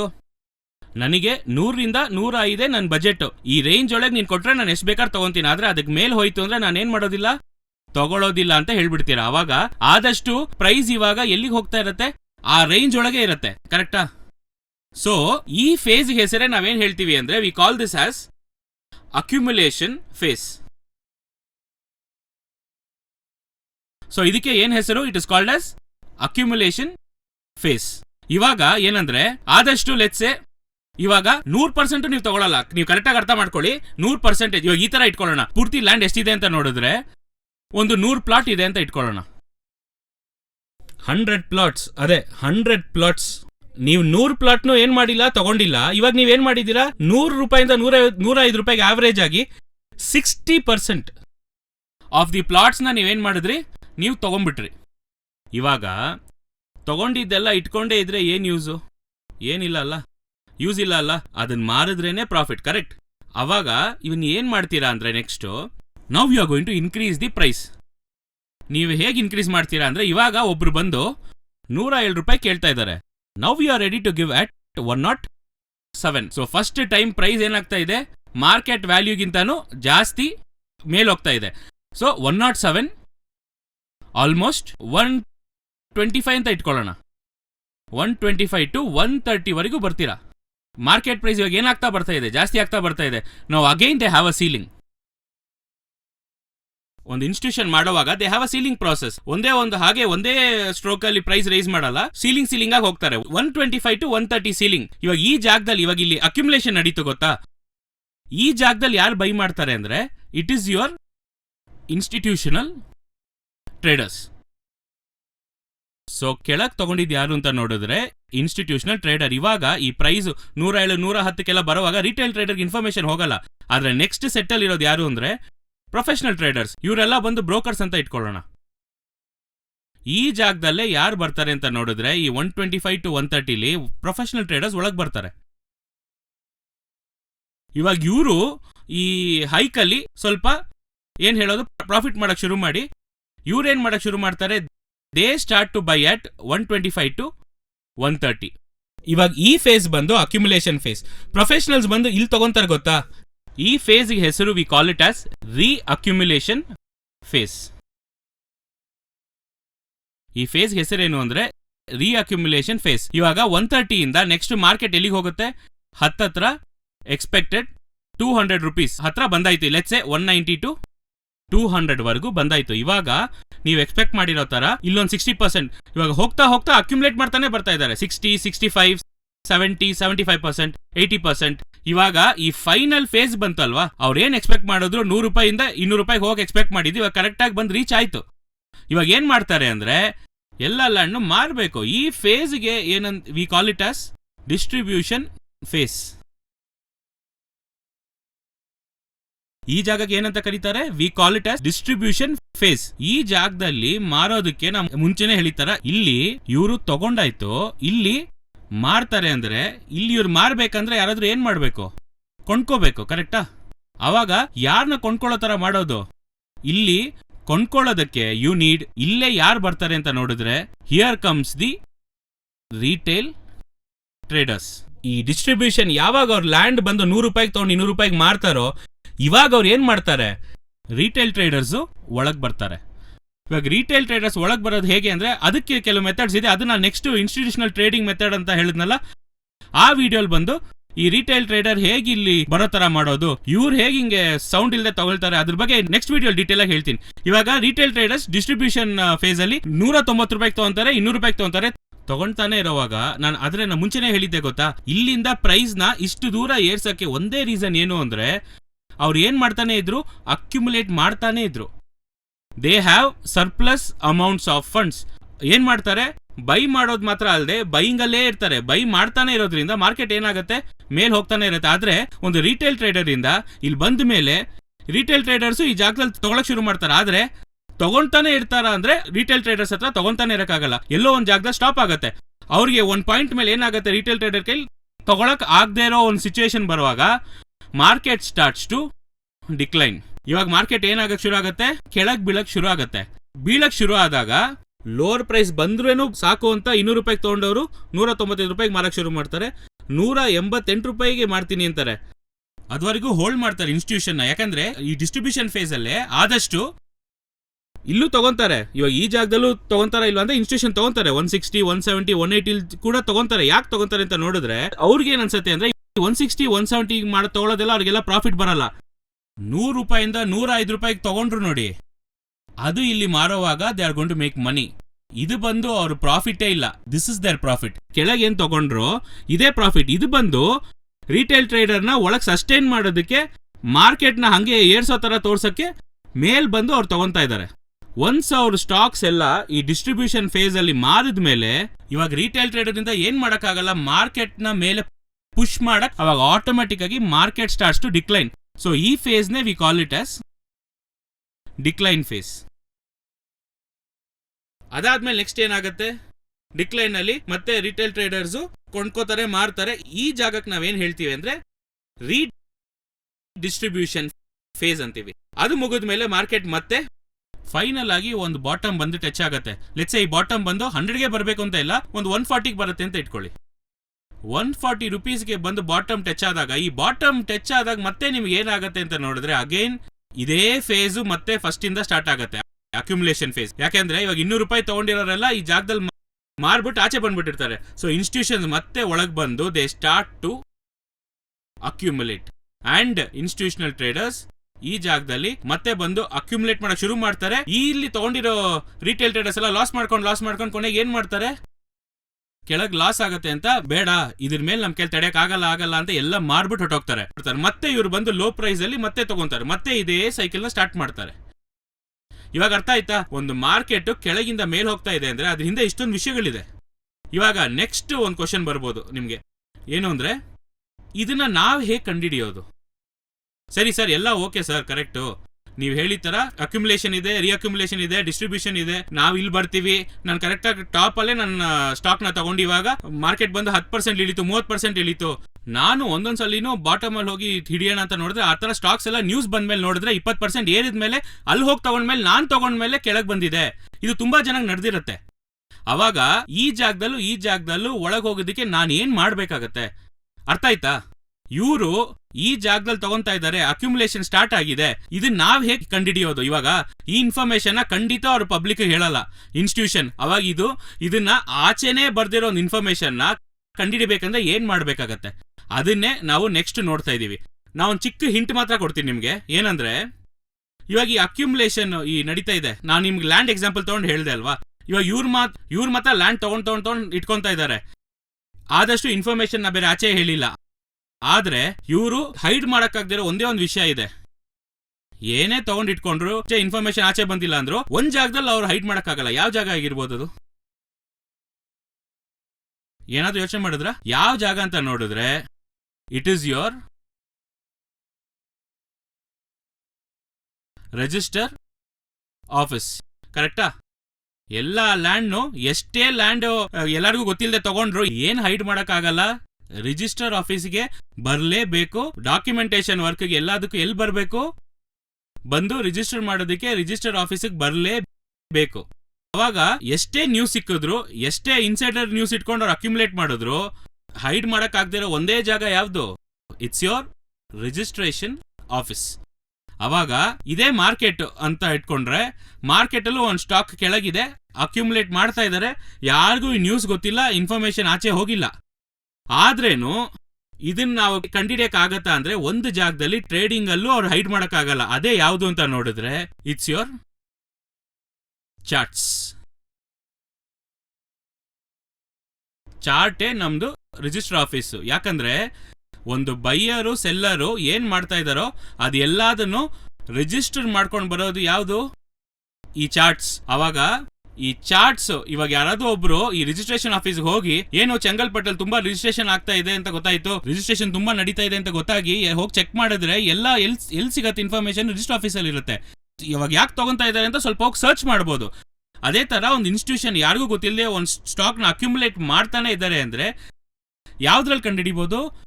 ಚಾರ್ಟ್ಸ್ ಇಟ್ಕೊಂಡು ಕಂಡುಹಿಡಿಯಕ್ಕಾಗತ್ತೆ. ಚಾರ್ಟ್ಸ್ ಅಲ್ಲಿ ಏನ್ ಗೊತ್ತಾಗತ್ತೆ? ಅಕ್ಯುಮುಲೇಷನ್ ಅಲ್ಲಿ ಇದೀವಾ, ಡಿಸ್ಟ್ರಿಬ್ಯೂಷನ್ ಅಲ್ಲಿ ಇದೀವಾ, ತಗೊಂತಾ ಇದಾರಾ, ಮಾರ್ತಾ ಇದಾರಾ ಅಂತ ಎಲ್ಲಿ ನೋಡಿ ಕಂಡುಹಿಡಿಬಹುದು? ಚಾರ್ಟ್ಸ್ ಇಟ್ಕೊಂಡು ಈಸಿಯಾಗಿ ಐಡೆಂಟಿಫೈ ಮಾಡಕ್ಕಾಗತ್ತೆ. ಸೊ ಇವಾಗ ನೆಕ್ಸ್ಟ್ 4th ಟಾಪಿಕ್ ನಾವ್ ಏನ್ ನೋಡ್ತೀವಿ ಅಂದ್ರೆ ಚಾರ್ಟ್ಸ್ ನ ಹೇಗೆ ಯೂಸ್ ಮಾಡಬೇಕು, ಆ ಚಾರ್ಟ್ಸ್ ನ ಇಟ್ಕೊಂಡು ಇನ್ಸ್ಟಿಟ್ಯೂಷನ್ ಬೈ ಮಾಡ್ತಾ ಇದಾರಾ, ಸೆಲ್ ಮಾಡ್ತಾ ಇದಾರಾ ಅಂತ ನಾವು ನೆಕ್ಸ್ಟ್ ಟಾಪಿಕ್ ಅಲ್ಲಿ ನೋಡ್ತಾ ಇದೀವಿ. ಸೊ 4th ಟಾಪಿಕ್ ಹೋಗೋಣ. ಸೊ ಇವಾಗ ಅಕ್ಯುಮುಲೇಷನ್ ಡಿಸ್ಟ್ರಿಬ್ಯೂಷನ್ ಒಂದು ಚಾರ್ಟ್ ಅಲ್ಲಿ ಹೇಗಿರುತ್ತೆ ಅಂತ ತೋರಿಸ್ತೀನಿ.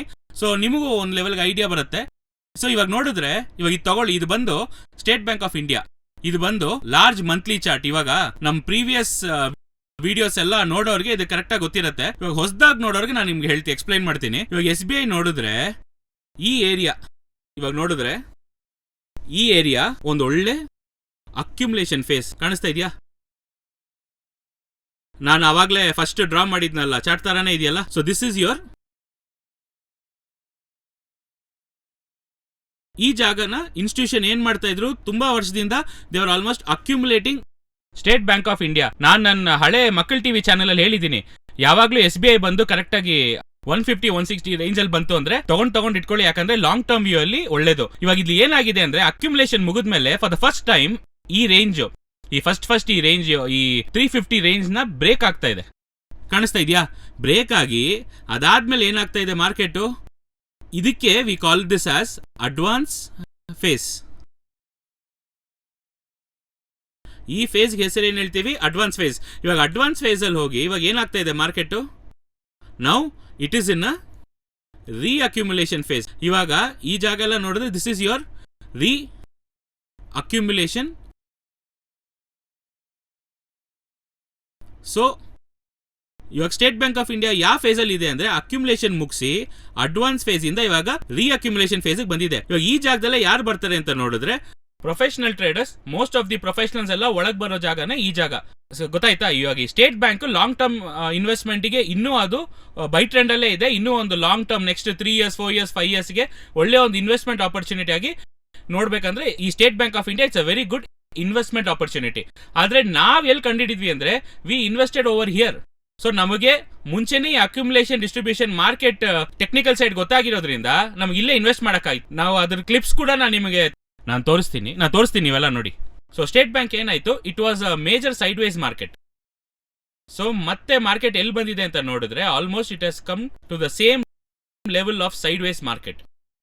ಸೊ ಇದು ಹೇಗಿದೆ ಅಂತ ನೋಡಿದ್ರೆ ಮೇಲಿರುವಾಗ ಎಲ್ಲಿ ಬರ್ತಾ ಇದೆ, ಕೆಳಗೆ, ಮತ್ತೆ ಕೆಳಗಿಂದ ಮೇಲೆ ಸೈಡ್ ವೇಸ್ ಅದಾದ್ಮೇಲೆ ಮತ್ತೆ ಒಂದು ಸೈಡ್ ವೇಸ್ ಫಾರ್ಮ್ ಆಗಿ ಮತ್ತೆ ಇವಾಗ ಎಲ್ಲಿ ಬಂದಿದೆ, ಮತ್ತೆ ಇದೇ ಲೆವೆಲ್ ಆಫ್ ಸಪೋರ್ಟ್ ಆಗಿ ಬಂದಿದೆ. ಸೊ ಈ ಜಾಗದಲ್ಲಿ it is the right time to accumulate. So ಇವಾಗ ಇನ್ಸ್ಟಿಟ್ಯೂಷನ್ ಲೆವೆಲ್ಸ್ ಅಲ್ಲಿ ನೋಡಿದ್ರೆ ಈ ಲೆವೆಲ್ ಬಂದು they started accumulating whenever market comes near 150. So state bank of India ಬಂದು 150 ಹತ್ರ ಬರುವಾಗ ಮತ್ತೆ ಏನ್ ಮಾಡ್ತಿದ್ರು ಅಂದ್ರೆ ಅಕ್ಯುಮುಲೇಟ್ ಮಾಡ್ತಾನೆ ಇದ್ರು.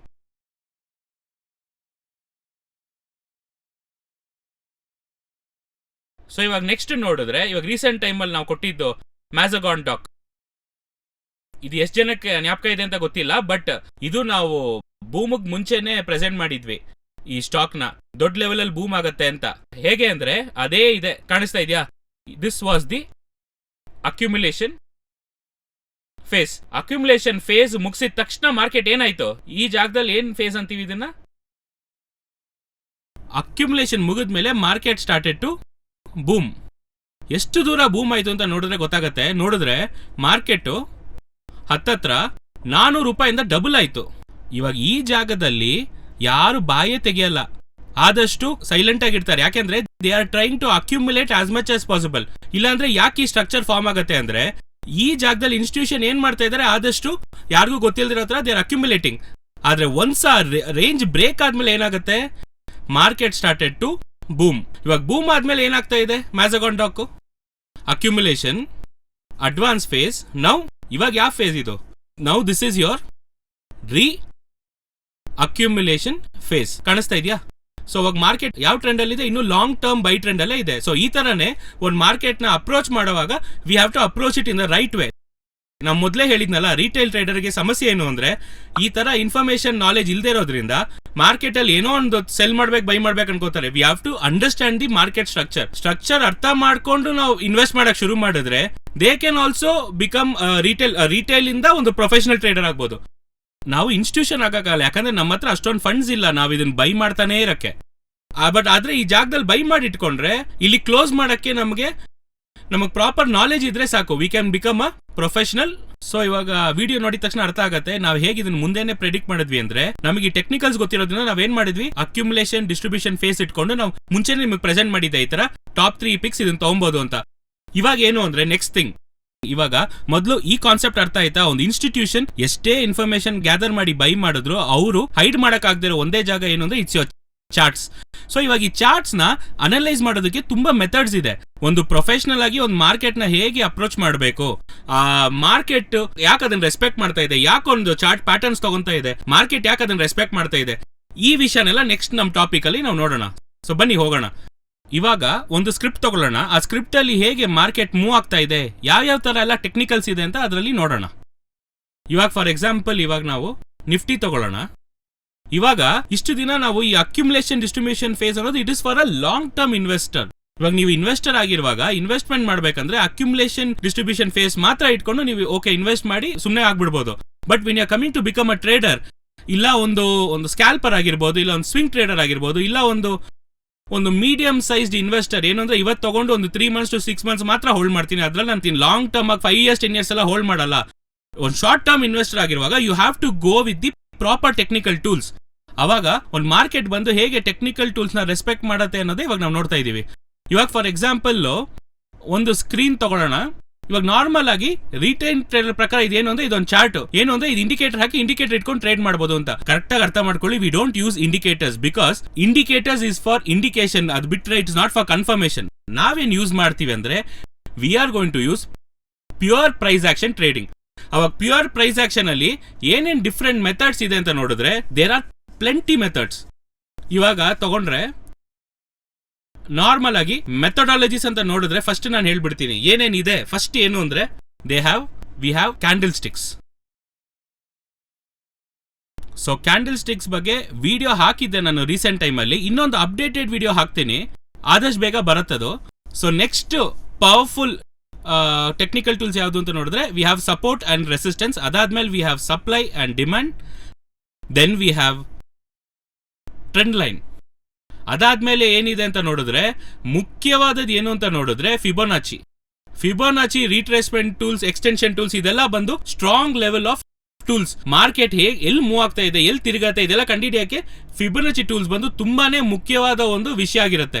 ಅದಾದ್ಮೇಲೆ ನೋಡಿದ್ರೆ double tops and double bottoms. ಒಂದು ಮಾರ್ಕೆಟ್ ಇದು ಬಾಟಮ್ ಕರೆಕ್ಟ್ ಆಗಿ ಟಾಪ್ ಹೊಡೆಯುವಾಗ ಆ ಜಾಗದಲ್ಲಿ ರಿವರ್ಸಲ್ಸ್ ಗೊತ್ತಾಗಕ್ಕೆ we use double top and double bottom. ಇದಾದ್ಮೇಲೆ ಟ್ರೆಂಡ್ ಇದೆ, ಟ್ರೆಂಡ್ ಅನಾಲಿಸಿಸ್ ಇದೆ. ಒಂದು ಮಾರ್ಕೆಟ್ ಟ್ರೆಂಡ್ ಇದಕ್ಕೆಲ್ಲದಕ್ಕೂ ಬೇಸ್ ಇದೆ. ಈ ಟ್ರೆಂಡ್ ಅನಾಲಿಸಿಸ್ ಗೊತ್ತಿಲ್ಲದೆ ನೀವು ಇದು ಯಾವ್ದು ಮಾಡಕ್ಕಾಗಲ್ಲ. ಸೊ ಟ್ರೆಂಡ್ ಏನು ಅಂತ ಅರ್ಥ ಮಾಡ್ಕೊಬೇಕು. ಸೊ ತುಂಬಾ ವಿಷಯಗಳಿದೆ ಒಂದು ಟೆಕ್ನಿಕಲ್ ಟೂಲ್ಸ್ ಅಪ್ರೋಚ್ ಮಾಡುವಾಗ. ಇದು ಎಲ್ಲದನ್ನು ಒಂದೇ ಜಾಗದಲ್ಲಿ ಯೂಸ್ ಮಾಡ್ತೀವಾ ಅಂದ್ರೆ ಇಲ್ಲ. ಇವಾಗ ಒಂದು ಚಾರ್ಟ್ ತಗೊಂಡ್ರೆ ಈ ಒಂದು ಚಾರ್ಟ್ ಅಲ್ಲಿ ಈ ಟೂಲ್ ಎಲ್ಲಿ ಯೂಸ್ ಆಗತ್ತೆ ಅನ್ನೋದನ್ನ ಒಂದು ಕೆಲವು ರೂಲ್ಸ್ ಇದೆ.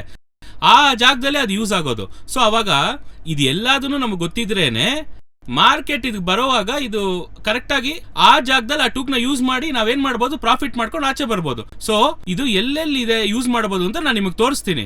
ಸೊ ಇದನ್ನ ನೋಟ್ ಮಾಡ್ಕೋತೀರಾ ಅಂದ್ರೆ ನೋಟ್ ಮಾಡಿ ಇಟ್ಕೊಳ್ಳಿ. ಸೊ ದಿಸ್ ಇಸ್ ಹೌ ಈ ತರ ಟೂಲ್ಸ್ ನ ನಾನು ನಿಮ್ಗೆ ಯೂಸ್ ಮಾಡಿ ತೋರಿಸ್ತೀನಿ ಹೇಗೆ ಅಂತ. ಆಲ್ರೈಟ್, ಇವಾಗ ಒಂದು ಚಾರ್ಟ್ ತಗೊಳ್ಳೋಣ. ನಾರ್ಮಲ್ ಆಗಿ ಜನರು ನೋಡುವಾಗ ಆಸ್ ಅ ಪ್ರೊಫೆಷನಲ್ ನಾನು ನೋಡುವಾಗ ತುಂಬಾ ಡಿಫ್ರೆನ್ಸ್ ಇದೆ. ನಾರ್ಮಲ್ ಜನರಿಗೆ ಇದೊಂದು ಚಾರ್ಟ್ ಅಷ್ಟೇ. ಈ ಚಾರ್ಟ್ ಅಲ್ಲಿರೋ ಡೀಟೇಲ್ಸ್ ಅನಲೈಸ್ ಮಾಡೋದೇ it is about professionalism. Knowledge ಅಂತ ಹೇಳಿದ್ನಲ್ಲ, ನಾಲೆಜ್ ಅನ್ನೋದೇನು ಅಂದ್ರೆ ಈ ಮಾರ್ಕೆಟ್ ಯಾಕೆ ಮೂವ್ ಆಗ್ತಾ ಇದೆ, ಇದು ಯಾಕೆ ಈ ಜಾಗದಿಂದ ಕೆಳಗೆ ಬರುತ್ತೆ, ನೆಕ್ಸ್ಟ್ ಆ ನಾಲೆಜ್ ಹೇಗೆ ಗೊತ್ತಾಗತ್ತೆ ಅಂದ್ರೆ ಪ್ರಾಪರ್ ಚಾರ್ಟ್ ಅನಾಲಿಸಿಸ್. ಇವಾಗ ಫಾರ್ ಎಕ್ಸಾಂಪಲ್ ಈ ನಿಫ್ಟಿ 50 ತಗೊಂಡ್ರೆ ಇದು ಪ್ರೀವಿಯಸ್ ಸೆಕ್ಟರ್ ಅಲ್ಲಿ ನೋಡಿದ್ರೆ ಆಲ್ರೆಡಿ ಇದ್ರ ಬಗ್ಗೆ ನಾನು ರಿವ್ಯೂ ಪ್ರಿವ್ಯೂ ಎಲ್ಲ ಕೊಟ್ಟಿದ್ದೀನಿ. ಇವಾಗ ರೀಸೆಂಟ್ ಆಗಿ ಕೊಟ್ಟಿಲ್ಲ, ಎಲ್ಲರೂ ಕೇಳ್ತಾ ಇದ್ರೆ ಖಂಡಿತ ರಿವ್ಯೂ ಪ್ರಿವ್ಯೂ ಹಾಕ್ತಿವಿ. ಇವಾಗ ನಾರ್ಮಲ್ ಆಗಿ ಚಾರ್ಟ್ ಅನಲೈಸ್ ಮಾಡುವಾಗ ಈ ಜಾಗದಲ್ಲಿ ಏನಿದೆ ಅಂತ ನೋಡೋಣ. ಇವಾಗ ನಾವು ಆಲ್ರೈಟ್, ಇವಾಗ ಈ ಜಾಗದಲ್ಲಿ ಏನಾಗಿದೆ, ಮಾರ್ಕೆಟ್ ಬಂದು ಒಂದೊಂದ್ ಸಲಿನೂ ಮಾರ್ಕೆಟ್ ಈ ಜಾಗದಲ್ಲಿ ಟಚ್ ಮಾಡುವಾಗ ಏನಾಗಿದೆ, ಮಾರ್ಕೆಟ್ ಕೆಳಗೆ ಬಂದಿದೆ, ಕಾಣಿಸ್ತಿದ್ಯಾ? ಸೊ ಇದಕ್ಕೆ we call it as trend line. ಅವಾಗ ಯಾಕೆ ಮಾರ್ಕೆಟ್ ಇದನ್ನ ರೆಸ್ಪೆಕ್ಟ್ ಮಾಡ್ತಾ ಇದೆ? ಈ ಜಾಗದಲ್ಲಿ ಮಾರ್ಕೆಟ್ ಒಂದೊಂದ್ಸಲಿನೂ ಸರ್ ಇದು ಮುಗಿದ ಮೇಲೆ ನೀವು ಹೇಳ್ತಾ ಇದ್ದೀರಾ ಅಂತೀರಾ. ನೀವು ಬೇಕಂದ್ರೆ ಇದನ್ನ ಹೋಗಿ ರಿವ್ಯೂ ಪ್ರಿಲ್ ತೆಗೆದು ನೋಡಿ, ಇದನ್ನು ನಾನು ಹಾಕಿ ತೋರಿಸಿದ್ದೀನಿ. ಅದಾದ್ಮೇಲೆ ನಾವು ಬೇಕಂದ್ರೆ ಡಿಸ್ಕಷನ್ಗೆ ಬರೋಣ. ಇವಾಗ ಮಾರ್ಕೆಟ್ ಯಾಕೆ ಈ ಜಾಗನ ರೆಸ್ಪೆಕ್ಟ್ ಮಾಡ್ತಾ ಇದೆ, ಈ ಜಾಗದಲ್ಲಿ ಏನ್ ನಡೀತಾ ಇದೆ, ಸಮಥಿಂಗ್ ಏನೋ ನಡೀತಾ ಇದೆ ಅಲ್ವಾ, ಅದಕ್ಕೆ ಮಾರ್ಕೆಟ್ ಇಲ್ಲಿ ಒಂದೊಂದ್ಸಲಿನೂ ಇಲ್ಲಿ ಕೆಳಗೆ ಬರುವಾಗ ಮಾರ್ಕೆಟ್ ಕೆಳಗೆ ಬರ್ತದೆ. So what is happening? So ಇದಕ್ಕೆ ಇರೋ ವಿಷಯಗಳು ಏನು? ಸೊ ಆ ಸಬ್ಜೆಕ್ಟ್ ತಗೊಂಡ್ರೆ ಇದರಿಂದ ತುಂಬಾ ವಿಷಯಗಳಿದೆ, ಅರ್ಥ ಆಯ್ತಾ? ಸೊ ಇವಾಗ ಲೆಟ್ಸ್ ಈ ಜಾಗದಲ್ಲಿ ಸೆಲ್ ಆಗ್ಬೇಕಂದ್ರೆ ಒಂದು ರಿಟೇಲ್ ಟ್ರೇಡರ್ ಸೆಲ್ ಮಾಡೋದ್ರಿಂದ ಸೆಲ್ ಆಗಲ್ಲ. ಖಂಡಿತ ಯಾರು ಇಲ್ಲಿ ಸೆಲ್ ಮಾಡಿರ್ಬೇಕು, ಇನ್ಸ್ಟಿಟ್ಯೂಷನಲ್ ಟ್ರೇಡರ್ ಸೆಲ್ ಮಾಡಿದ್ರೆ ಮಾತ್ರ ಸೆಲ್ ಆಗೋದು. ಸೊ ಅವ್ರು ಯಾಕೆ ಕರೆಕ್ಟ್ ಆಗಿ ಟ್ರೆಂಡ್ ಲೈನ್ ನೋಡ್ಕೊಂಡೆ ಅವರು ಟ್ರೇಡ್ ಮಾಡ್ತಾ ಇದಾರಾ? ಇಲ್ಲ, ಇನ್ನೊಂದು ಎಕ್ಸಾಂಪಲ್ ತಗೊಳ್ಳೋಣ. ನಾರ್ಮಲ್ ಆಗಿ ಈ ಜಾಗ ತಗೊಳ್ಳೋಣ. ಇವಾಗ ಮಾರ್ಕೆಟ್ ಇಲ್ಲಿ ಬಂದು ಏನಾಗಿದೆ, ಈ ಜಾಗದಲ್ಲಿ ಕೆಳಗೆ ಬಂದು ಈ ಎರಡು ಬಾಟಮ್ ಈಕ್ವಲ್ ಆಗಿದೆ, ಕಾಣಿಸ್ತಾ ಇದೆಯಾ? ಸೊ ಇದಕ್ಕೆ ನಾವೇನ್ ಹೇಳ್ತೀವಿ ಅಂದ್ರೆ we call this as double bottom. ಅವಾಗ ಮಾರ್ಕೆಟ್ ಏನಾಗಿದೆ, ಡಬಲ್ ಬಾಟಮ್ ಹೊಡೆದು ಮಾರ್ಕೆಟ್ ಮತ್ತೆ ಮೇಲೆ ಹೋಗಕ್ ಶುರು ಆಗಿದೆ. ಮತ್ತೆ ಈ ಜಾಗದಲ್ಲಿ ಏನಾಗಿದೆ, ಡಬಲ್ ಟಾಪ್. ಇವಾಗ ಈ ಟಾಪ್ ಇಂದ ಮತ್ತೆ ಮಾರ್ಕೆಟ್ ಏನಾಗಿದೆ, ಮತ್ತೆ ಕೆಳಗೆ ಬಂದಿದೆ. ಸರಿ, ಇವಾಗ ಈ ಜಾಗದಲ್ಲಿ ಈ ಡಬಲ್ ಟಾಪ್ ಸ್ಟ್ರಕ್ಚರ್ಗೆ ಯಾಕೆ ವರ್ಕ್ ಆಯ್ತು? ಈ ಡಬಲ್ ಟಾಪ್, ಈ ಡಬಲ್ ಬಾಟಮ್ ಇದೆ. ಅವಾಗ ಇನ್ಸ್ಟಿಟ್ಯೂಷನ್ ಈ ಡಬಲ್ ಟಾಪ್ ಡಬಲ್ ಬಾಟಮ್ ನೋಡ್ಕೊಂಡು ಟ್ರೇಡ್ ಮಾಡ್ತಾ ಇದ್ರ. ಲಾಸ್ಟ್ ಟೈಮ್ ನಾವು ಕರೆಕ್ಟ್ ಆಗಿ ಮಾರ್ಕೆಟ್ ಏನಾಯ್ತು, ಟ್ರೆಂಡ್ ಲೈನ್ ನ ಹಿಟ್ ಮಾಡಿ ಇಲ್ಲಿ ಬರೋವಾಗೆಲ್ಲ ಸೆಲ್ ಆಯ್ತು. ಇವಾಗ ಇನ್ಸ್ಟಿಟ್ಯೂಷನ್ ನಿಜವಾಗ್ಲೂ ಈ ಟ್ರೆಂಡ್ ಲೈನ್ ನೋಡ್ಕೊಂಡೆ ಟ್ರೇಡ್ ಮಾಡ್ತಾ ಇದಾರಾ, ಇಲ್ಲ ಈ ಡಬಲ್ ಟಾಪ್ ಯೂಸ್ ಮಾಡ್ತಾ ಇದಾರಾ? ಇಲ್ಲ, ನೆಕ್ಸ್ಟ್ ನೋಡೋಣ. ಇವಾಗ ಈ ಜಾಗದಲ್ಲಿ ಮಾರ್ಕೆಟ್ ಏನಾಗ್ತಾ ಇದೆ ಅಂತ ನೋಡಿದ್ರೆ, ಈ ಜಾಗದಲ್ಲಿ ಮಾರ್ಕೆಟ್ ಸಪೋರ್ಟ್ ಆಗಿ ಆಕ್ಟ್ ಮಾಡ್ತಾ ಇದೆ, ಇಲ್ಲೊಂದು ಸಪೋರ್ಟ್ ಆಗಿ ಆಕ್ಟ್ ಮಾಡ್ತಾ ಇದೆ. ಇದಕ್ಕೆ ಮುಂಚೆ ನೋಡಿದ್ರೆ ಕೆಲವು ವರ್ಷಗಳ ಹಿಂದೆ ಈ ಜಾಗದಲ್ಲಿ it was acting as support, ಈ ಜಾಗದಲ್ಲಿ ಇಟ್ ಆಕ್ಟಿಂಗ್ ಆಸ್ ರೆಸಿಸ್ಟೆನ್ಸ್, ಕಾಣಿಸ್ತಿದ್ಯಾ? ಸೊ ಈ ಜಾಗದಲ್ಲಿ ರೆಸಿಸ್ಟೆನ್ಸ್, ಸಪೋರ್ಟ್, ಸಪೋರ್ಟ್. ಓಕೆ, ಇವಾಗ ಈ ಜಾಗ ಇದೆಲ್ಲ ಬಂದು ನಿಮಗೆ ಏನಾಗಿ ಆಕ್ಟ್ ಮಾಡ್ತಾ ಇದೆ, it was acting as a support. Okay, ಇವಾಗ support, resistance, trend line, double top, double bottom, ಈ ತರ ವಿಷಯಗಳೆಲ್ಲ ಇದೆ. ಇನ್ನೊಂದು ಎಕ್ಸಾಂಪಲ್ ತೋರಿಸ್ತೀನಿ. Will see Fibonacci. ಇದು ರೀಸೆಂಟ್ ಟೈಮ್ ಇದೆ, ಇವಾಗ ರೀಸೆಂಟ್ ಆಗಿ ಬ್ಯಾಂಡ್ 50 ನಡೀತಾ ಇರೋದು. ಇವಾಗ ಫಿಬ್ನ ತಗೊಳ್ಳೋಣ, ಇಲ್ಲಿ ಹೈ ಟು ಲೋ ಹಾಕೋಣ. ಆಲ್ ರೈಟ್, ಇಲ್ಲಿ ಹೈ ಟು ಲೋ ಹಾಕಿದ್ಮೇಲೆ ಮಾರ್ಕೆಟ್ ಎಲ್ಲಿ ಬಂದಿದೆ ಕರೆಕ್ಟ್ ಆಗಿ, ಮಾರ್ಕೆಟ್ ಕರೆಕ್ಟ್ ಆಗಿ ಎಷ್ಟು ಬಂದಿದೆ ನೋಡಿ, ಇಲ್ಲಿ 78.6% ರೀಟ್ರೇಸ್ಮೆಂಟ್ ಕೊಟ್ಟಿದೆ. ಕರೆಕ್ಟಾ? ಓಕೆ, ಇವಾಗ ಇಲ್ಲಿ ಬಂದು ಈ ಹೈಗೂ ಈ ಲೋಗೂ ನಾನು ಹಾಕಿ ನೋಡ್ತೀನಿ. ಇವಾಗ ಇದು ಬಂದು 78% ಈ ಲೆವೆಲ್. ಇವಾಗ ನೆಕ್ಸ್ಟ್ ಸ್ಟ್ರೋಕ್ ತಗೊಳ್ಳೋಣ. ಇವಾಗ ಮತ್ತೆ ನೆಕ್ಸ್ಟ್ ಸ್ವಿಂಗ್ ಅಲ್ಲಿ ಬಂದು ಮಾರ್ಕೆಟ್ ಇವಾಗ ಇಲ್ಲಿ ತಗೊಂಡ್ರೆ ನೀವು ಮತ್ತೆ ಎಷ್ಟು ಬಂದಿದೆ ಮಾರ್ಕೆಟ್, ಅಗೇನ್ 78.6%, ಇಲ್ಲೂ 78.6, ಈ ರಿಟ್ರೇಸ್ಮೆಂಟು 78.6%, ಅಂಡ್ ಅಗೇನ್ ಅಂಡ್ ಮತ್ತೆ ಈ ಸ್ವಿಂಗ್ ಇಂದ ಈ ಸ್ವಿಂಗ್ ಬಂದ್ರೆ again around 61 to 78.6% retracement. Right, ಇವಾಗ ಏನ್ ವಿಷಯ ಅಂದ್ರೆ ನಾನು ಯಾಕೆ ನಿಮಗೆ ತೋರಿಸ್ತಾ ಇದ್ದೀನಿ ಅಂದ್ರೆ, ಇವಾಗ ಇಲ್ಲಿ ಒಂದೊಂದು ಜಾಗದಲ್ಲೂ ಮಾರ್ಕೆಟ್ ಏನ್ ಮಾಡಿದೆ, 78% ರೀಟ್ರೇಸ್ಮೆಂಟ್ ಬರುವಾಗೆಲ್ಲ ಮಾರ್ಕೆಟ್ ಕೆಳಗೆ ಬಂದಿದೆ. ಪ್ಲಸ್ ಏನ್ ನಡೆದಿದೆ ಅಂತ ನೋಡಿದ್ರೆ ಏನಾಗಿದೆ, ಇಲ್ಲಿ there was a trend line as well.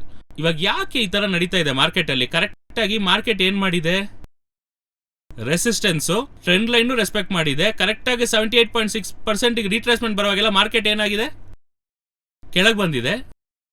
ಅವಾಗ ಈ ಜಾಗದಲ್ಲಿ ಇದು ಕೆಳಗೆ ಬರೋ ರೀಸನ್ ಏನು, ಅವಾಗ ಇನ್ಸ್ಟಿಟ್ಯೂಷನ್ ಫಿಬೊನಾಚಿ ಯೂಸ್ ಮಾಡ್ತಾ ಇದ್ದಾರೆ, ಟ್ರೆಂಡ್ ಲೈನ್ ಯೂಸ್ ಮಾಡ್ತಾ ಇದ್ದಾರೆ, support, resistance, double top, double bottom ಇದೆಲ್ಲ ಯೂಸ್ ಮಾಡ್ತಾ ಇದ್ದಾರಾ. ಆಲ್ ರೈಟ್, ಇವಾಗ ಇದ್ರ ಕ್ಲಾರಿಟಿಗೆ ಬರೋಣ. ಫಸ್ಟ್ ಟೆಕ್ನಿಕಲ್ ಅನಾಲಿಸಿಸ್ ಅನ್ನೋದು ಏನು ಅಂತ ಅರ್ಥ ಮಾಡ್ಕೊಳ್ಳೋಣ. ಮಾರ್ಕೆಟ್ ಅಲ್ಲಿ ಇದೆಲ್ಲ ಯೂಸ್ ಆಗ್ತಾ ಇದೆ ಅಂತ ನಾನು ತೋರಿಸಿದ್ದೀನಿ. ಇವಾಗ ಯಾಕೆ ಯೂಸ್ ಆಗ್ತಾ ಇದೆ ಅಂತ ತಿಳ್ಕೊಳ್ಳೋಣ. ಇನ್ಸ್ಟಿಟ್ಯೂಷನಲ್ ಟ್ರೇಡರ್ಸ್ ಇದಿಟ್ಕೊಂಡೇ ಟ್ರೇಡ್ ಮಾಡ್ತಿದ್ದಾರೆ ಅಂತ ಕೇಳಿದ್ರೆ ಖಂಡಿತ ಇಲ್ಲ. ಕರೆಕ್ಟಾಗಿ ಅರ್ಥ ಮಾಡ್ಕೊಳ್ಳಿ. ಇನ್ಸ್ಟಿಟ್ಯೂಷನ್ ಟ್ರೆಂಡ್ ಲೈನ್ ಇಟ್ಕೊಂಡು, ಸಪೋರ್ಟ್, ರೆಸಿಸ್ಟೆನ್ಸ್ ಇಟ್ಕೊಂಡು ಟ್ರೇಡ್ ಮಾಡೋದಿಲ್ಲ.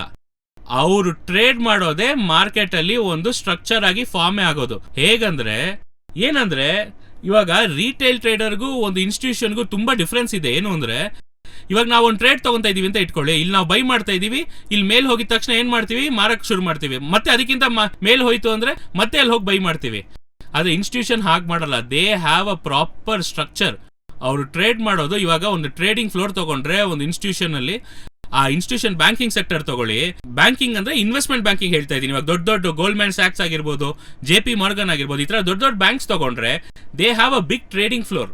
ಅಲ್ಲಿ ಫೋಟೋ ಅಲ್ಲಿ ತೋರಿಸ್ತೀನಿ ನಾನು ನಿಮಗೆ. ಆ ಫ್ಲೋರ್ ನೋಡಿದ್ರೆ ಅಲ್ಲಿ ಟ್ರೇಡರ್ಸ್ ಇರ್ತಾರೆ. ಆ ಟ್ರೇಡರ್ಸ್ ಬಂದು ದೇ ಹ್ಯಾವ್ ಬೀನ್ ಹ್ಯಾಂಡೆಡ್ ಒಂದು ಸಿಸ್ಟಮ್ಯಾಟಿಕ್ ರೂಲ್ಸ್ ಕೊಟ್ಟಿರ್ತಾರೆ. ಈ ತರನೇ ಮಾರ್ಕೆಟ್ ಅಲ್ಲಿ ಟ್ರೇಡ್ ಮಾಡ್ಬೇಕಂದ್ರೆ ಕೆಲವು ರೂಲ್ಸ್ ಇದೆ.